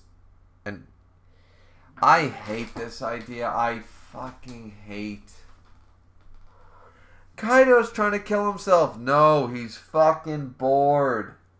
The whole suicide, ever since he jumped off of Sky Island, everybody says that Kaido's suicidal and wants to die and wants to lose and blah, blah, blah, blah, blah. No. If Kaido wanted to die, he could jump into the fucking sea and he knows it. Oh, actually, this is weird, but I'm pretty sure his devil fruit is model fish, dragon. After hearing that, I don't know if jumping into the sea would actually kill him. But I think we haven't seen that, and all we know of him as is a dragon, and we know that fish. Still a dragon. Well, I mean, yeah, but the moment you put fish, it's kind of like I don't know. Actually, wasn't there a panel? I'll go back and check. Wasn't there a panel of Momonosuke suffering from the effects of water, though? And if that was literally a copy of Kaido's fruit? I'll be honest, it completely escapes me. I do not know. Okay. Either way, no. He gets drunk. He does stupid shit. And And if he wanted to die so fucking bad, he wouldn't have killed Odin, the man who scarred him. He would have basically said, he would have kicked his ass and then said, come back and fight me another day. If he was so interested in that. Like, well, here's the thing. You gotta remember, Griever, that was 20 years ago. A lot can happen in 20 years. So it might not have been the same mindset back then. True, but all I'm saying is that no. Kaido is not suicidal. That's a fan fucking theory. Kaido doesn't want to kill himself. He has no desire. He doesn't want to lose. He doesn't want to die. He wants the ultimate fight. He wants to go out in a blaze of glory, but that doesn't mean he wants to die. He wants to die as a pirate. He wants to die facing someone stronger. He wants to see bloods and bullets, method and mayhem, carnage and all that shit. He wants to literally, as Oda put it, he wants something that makes Marineford look like a bitch tank. Why do you think Kaido, not Big Mom, was headed to Marineford when he heard, oh ho ho, warlords, all the admirals, Whitebeard? He was fucking, I mean, that dude was pissing himself with excitement over that shit. And then Shanks said, go fuck yourself. So, there's another question. If Garp can't beat Kaido, and Roger can't beat Kaido, how the fuck did Shanks say, Kaido, get the fuck out of here? You telling me Odin, who scarred Kaido, Roger couldn't do it? Rayleigh? Garp? No. The top three in the verse that we know of, for fact, are Garp, Whitebeard, and Roger. In their prime, nobody is beating them. They beat each other, but nobody's beating those three. We know this. So, Kaido is he's on the list, but he's not there. He's not them. Hello, can you hear me? Yeah? Yeah, my internet disconnected for a second. I don't know what happened there. Oh, it's alright. Just like the last 15 seconds. Oh, okay. No big deal. I was on a rant anyways. So Kaido is bigger, stronger. Yeah, I don't believe that. And then continues, the only one who is as complete as Kaido is Whitebeard. Kaido wanted to lose, and even so it cost Luffy his life and the other to defeat him. Kaido never fought with everything he had. Well, he did. He did not take advantage of the advanced power of the several of his Hakis. He did, though. He used advanced armament, advanced observation, advanced conquerors. He used it all. Luffy just beat him. Now, once again, I think that Kaido still beats current Luffy. If they were to go at it again right now at 100%, no interruptions. Oh my goodness, Griever. You saying that makes me so happy because I had a buddy, right? Mm-hmm. I won't name him, but oh my goodness, we always have these arguments, and it makes my blood boil because ever since Gear 5th dropped, he says, oh, like the main one that bothers me, he's like, oh yeah, Luffy mid-diffs Shanks, and I'm like, stop, dude, you're fucking drunk, man. Yeah, no. It's just People with proper reading comprehension will immediately tell you that Gear 5 Luffy's victory. Gear 5 is amazing, very powerful. But as we're seeing right now with Kizaru, if it was so overblown, Kizaru should be dead already. True. You know, like it's, yeah, no. Like, people are going to use that fight to discount Kaido, but no, Gear 5 is not the be-all and end-all. It has. Oh wow, you're right. People are gonna use that to say fucking admirals over Yonko later on. They do already. So let's see. I won't lie though. I won't lie. When you don't take it as serious, like when you don't take it seriously, it's so entertaining to just watch people just ramble on and say a bunch of bullshit. Like, because I watch the community Reddit and Twitter. And I personally don't take it that seriously, so I find it so fucking hilarious when I see people call Mihawk a fraud because he doesn't want to fight Yonkos for no reason, or it's just so funny to me. Yeah, it's no, actually fucking hilarious. 100% get that.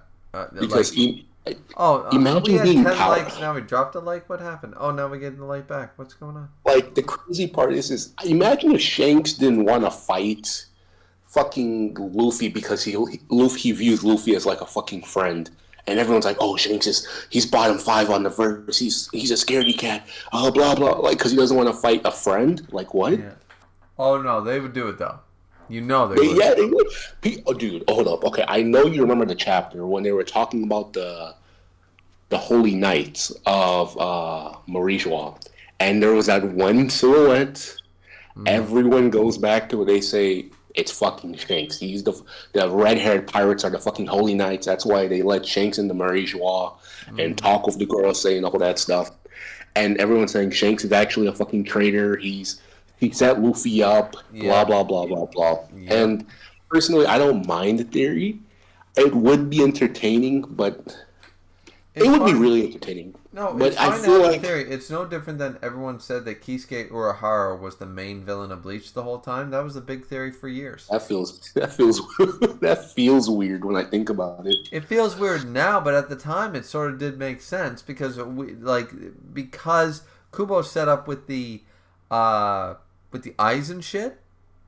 Anything was possible, you know. Fair. So, but in the case of this, yeah. This is just my personal take. I'm gonna be honest. I want Luffy and Shanks' reunion to be kind of wholesome. Yeah, me too. I personally wouldn't like the whole I was evil the whole time or I was a true pirate and now I'm gonna kill you, Luffy, for No, that's not like that would be so like because I feel like obviously the main part of the story is to find the One Piece, but a lot of people forget one of the big main parts of the story is Luffy to become a great pirate and return the hat. You know what I mean? Yes, that's like a lot of people forget that's kind of Luffy's main goal. Well, he always says become the Pirate King, but that's also a side goal of his that he doesn't really talk about. Yep. And we still don't know his actual dream. Oh yeah, they had ordered the spread, and we didn't actually get to talk about it. Yeah, we still haven't heard the actual. Some people, what did they? There was a theory that it was like a worldwide banquet or some shit. Yeah, but that's sort of Big Mom's dream, so I don't know what the dream is. I really don't. I really don't know. I wonder. So yeah, and Janice continues in saying, and he spent time on par with Luffy in all his forms. But I mean, once again, Luffy was still learning.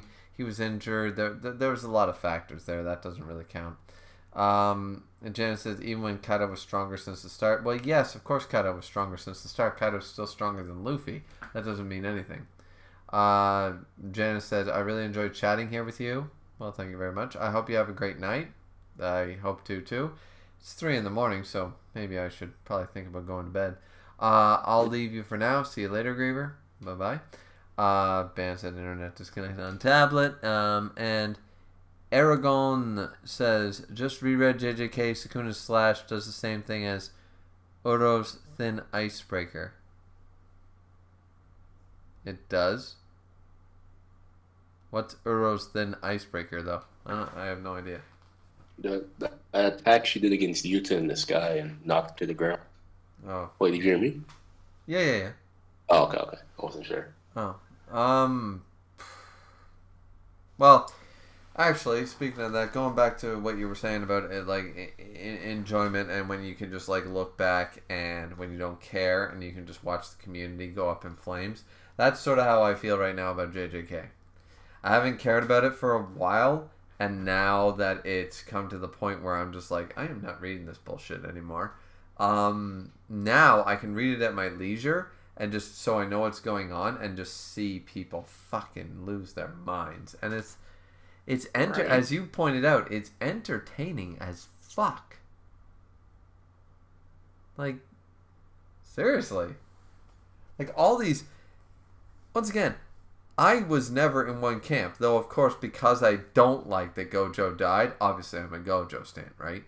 But since I was a fan of both characters and didn't really care, the idea here was fucking hilarious to me because now I can look at it and like Gojo fans are fucking stupid, Sukuna fans are fucking stupid, like most of the JJK community right now is fucking stupid, and it's hilarious to me. Considering none of them know how electricity works, by the way. Kashimo is the worst disappointment I've seen in manga in like years. Fucking awful. Because What happened to using electricity?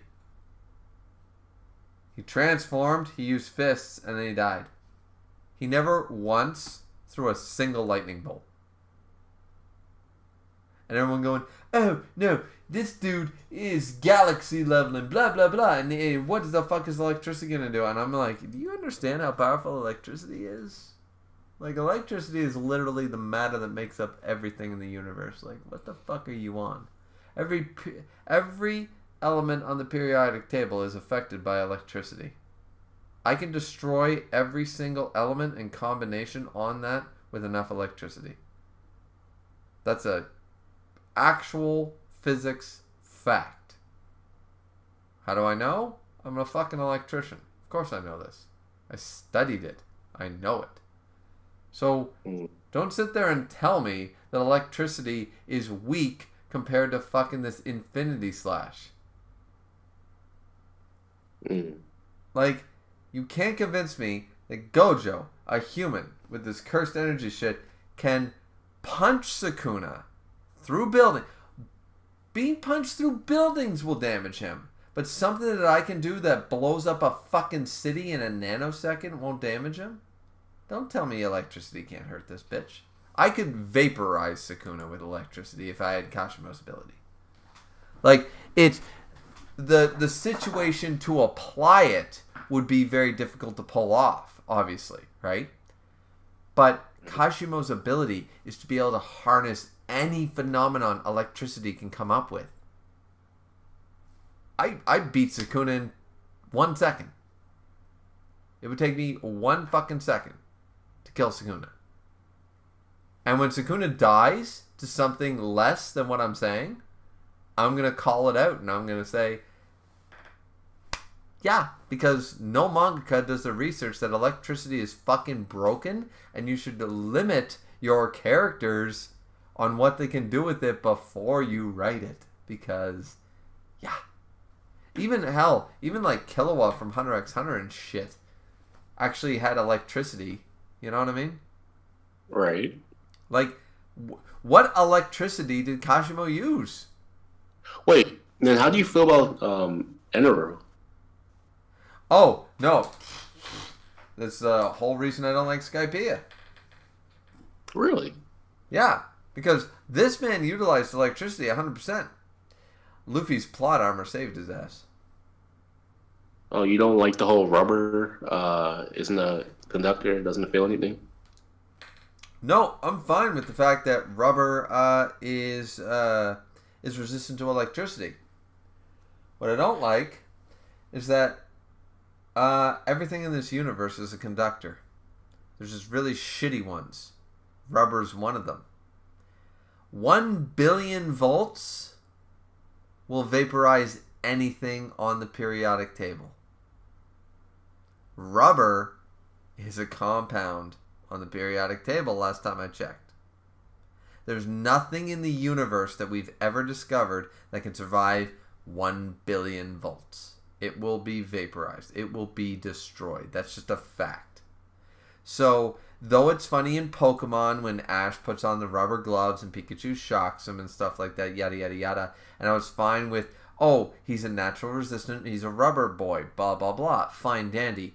The problem was when they used the 1 billion volt attack. I went, yeah, no. I'm not buying it. Because people are under this delusion that there are things called conductors and non-conductors. No, that's a fallacy.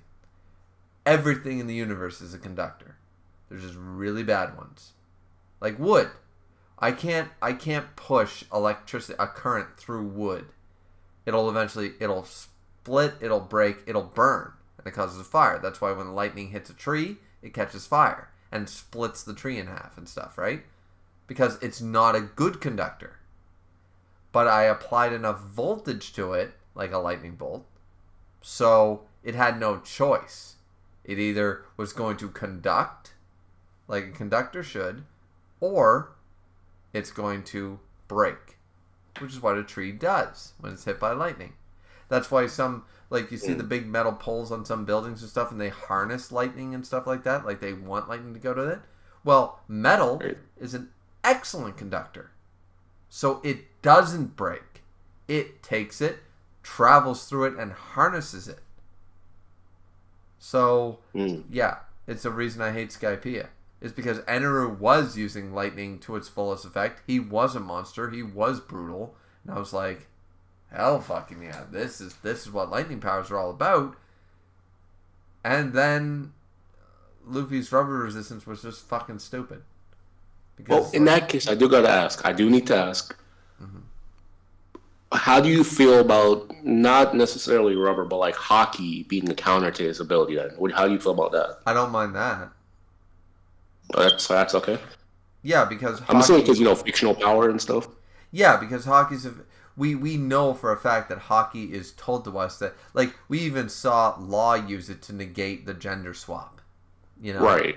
Like, hockey is basically the real power system in One Piece. So it's like, I'm defying the laws of the Devil Fruit, the laws of nature, the laws of this, the laws of that. I'm blocking things that shouldn't normally be blocked. You know what I mean? Okay. So I don't mind if it's a hockey thing. What I mind is that it's like, oh, and I mean, you could make the argument, well, it's a Devil Fruit rubber, so maybe it's super rubber or something. I'm like, I still don't like it, because the explanation given long before we learned of hockey and long before we learned of the Nika fruit and long before this, it was just simply that it was the old Pokemon thing in the first episode of Pokemon. Ash used the rubber gloves because Pikachu didn't like them. And it was like, see, that was fine, because yeah, rubber will save you. I have rubber gloves that can survive up to 7,200 volts. As an electrician. So, and they will protect you from that. So that's good. But there is a limit to that. 10,000, 50,000, 100,000, a million volts. Eventually, rubber breaks down. I think the best rubber in the world is good up to, I think, 33,000 volts is the greatest gear in the world that can sustain for rubber-based is 33,000 volts. I think that's it. I might be wrong on that. But there is a limit. There's a limit to everything, right? The thing is, you can't introduce a character with an ability that says, yeah, I can use this element unlimited. I'm like, well, then why not? And since this series literally has a thing called infinity, why can't I use infinity volts? That would destroy the universe. Because if it's infinite, there's nothing to stop it. What would stop it? It just, comprehending the idea of infinity at the first place is ridiculous. But like, I mean, you can blow up as like, Ben, I'm not sure like what you live in, whatever house, apartment, doesn't matter. But the can on the street pole outside your house, if I was able to harness that and fucking use it like Kashimo could, I could blow up the city block in a second. Not even think twice. And that's household voltage. That's residential bullshit voltage. You know how much voltage that is? Maybe 7,000 volts. Maybe 14,000. It's nothing. It's peanuts. And you could blow up a city with that shit. So what would 100,000 volts do? What would, like, it's the stupidest thing. And then he goes on and then he dies. Like, then we have the whole flashback. You were strong. No, he wasn't. You're a plot armor fucking shit ass villain. You're a bitch. I don't know. Well, I can't stand. What can you do? Man. I mean, well, we already talked about this, but you don't think JJK is well written right now, so. Yeah, I'm not the biggest fan. I mean, I used to love it, dude. I used to love it so much, but now I'm just kind of so. Like, the best way to put it is back then, I would get so irritated when I got spoiled on the tiniest JJK thing, but now I just look at spoilers. I just read the fucking text chapters because I just don't care that much anymore. Yeah. Like, it's one of those cases where if someone put the chapter in text format, I'm like, okay, I don't have to spend any more time reading the chapter. Yes, I can go on to the next one. Like, that's how little I care about. I like it, but I don't care enough to like avoid spoilers and shit now. Do you know what I mean? Yeah. No, I get it 100% because the first thing that I did when I dropped JJK, the next week the chapter came out, I checked the spoilers. Well, I didn't go out and search for them, but I was scrolling through Reddit. There was like, oh, the JJK spoilers are out, so I read them. I checked them. I just didn't care, and I was like, oh, all this is doing is confirming that this is shit. You know? So, Aragon says, Hakari was able to resist Kashimo's electricity. At the end of the day, it is still based on cursed energy. JJK is not the real world. Yeah, but his cursed energy is his electricity, so you apply enough, like... No, that's a shitty argument in my opinion. Because by that logic, then if you threw Sukuna in the ocean, he wouldn't get wet. If you threw him in a furnace, he wouldn't get hot. You know what I mean? Just because his cursed energy involved, real world still applies. You know, so I'm not buying it. Plus, once again, by that logic, this is not just electricity. This is electricity fueled by cursed energy. Because it's Kashimo's ability. Is his cursed energy electricity. So it applies all the real world physics on top of it. Because if you're going to tell me that a dude can, okay, I'm going to cursed energy up my fist and boom, and punch the strongest in the verse in the face and do damage and have him bleed, but you can't apply 1,000,000 volts to this shit and fucking do more, I'm going to say that your power system sucks. Once again, JJK fucking sucks right now. It's really bad. The writing's terrible, the power scaling's fucking in shambles, and anybody who is fucking sitting there trying to defend it, you're trying to defend it because you love it, and I understand. So that's why I didn't shit on anybody in the last stream or anybody for loving it and stuff, and I get that. But at the end of the day, no, your writer, Gege fucked up. He fucked up. It sucks. He made a mistake. You know? Like, it doesn't work. You're trying to explain. The fact that you have to try to explain away it to make it work means that it's not good writing. Because you know why? Because if it was great writing, or if it was even good, or if everybody understood it and went, yep, that makes total sense, nobody would be arguing. It wouldn't be controversial for the last month. If everything was copacetic, nobody would be arguing. So clearly, regardless what camp you're in, clearly there's something wrong. You know? Purple Tape said the best conductor for electricity is Connor McLeod. Highlander reference. I don't know what Highlander is. Well, I do know, but never. Aragon says the helicopter guy in the Culling game could shrug off a .50 caliber bullet. The world still revolves around CE once again, but those bullets weren't CE enhanced. I assume that a man whose CT is so broken that it's harnessed by everything. I just assumed his electricity powered it. I don't, you know. Gojo and Yuji was able to resist Gojo heat inside a volcano. Once again, yeah. But the my point is that this man can literally do... No. I'm not having this debate. I don't even want to get into JJK. Listen, your series is broken. It fucked up. I don't know what to tell you. Don't come here for me for a positive JJK opinion.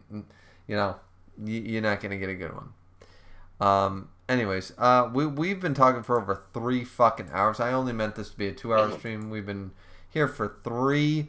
But yeah, Ben, do you have anything else you want to say before we end the stream? Not really. Well, I do have a recommendation again, if you're up for it. Oh, shoot. I know you said you were recently burnt out from, multiple titles and all that stuff, right? So I was thinking if you do ever want to do like a new segment on your channel, you could always do a one-shot segment where instead of looking at a full series, you just look for one-shots and, give it a read, 40, 50, 60 pages, one and done, get your thoughts on it, and then you call it a day. You know what I mean? Just an idea. Yeah.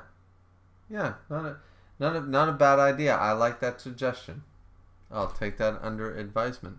Well, yeah, so thank you, everybody, for enjoying the stream and the podcast. I guess it is technically. It's supposed to be a podcast, but I'm just calling it that because it's a stream, but it's me just shitting on everything. So, but yeah, thanks to Artist and Band for jumping in the VC.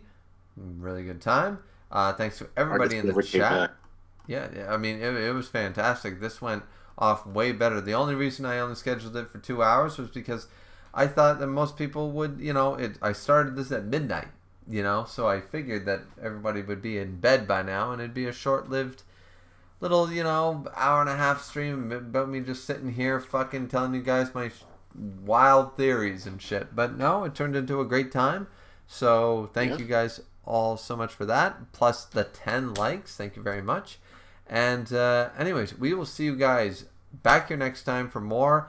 I don't ever schedule these. The Bitch, Moan, and Complain podcast is basically when I feel like it. Like the last one I think was like 7 months ago or something like that. So they're not scheduled or anything like that. But yeah, definitely go check out the rest of the content and stuff like that. That'll be coming out. And yeah, that's it from me. Like, comment, subscribe. We'll see you guys back here next time for more content. Have a happy Thanksgiving, everybody who's in Canada. And if you're not in Canada, well, sorry you have to work on Monday. So, have a good one. Bye-bye. Nice.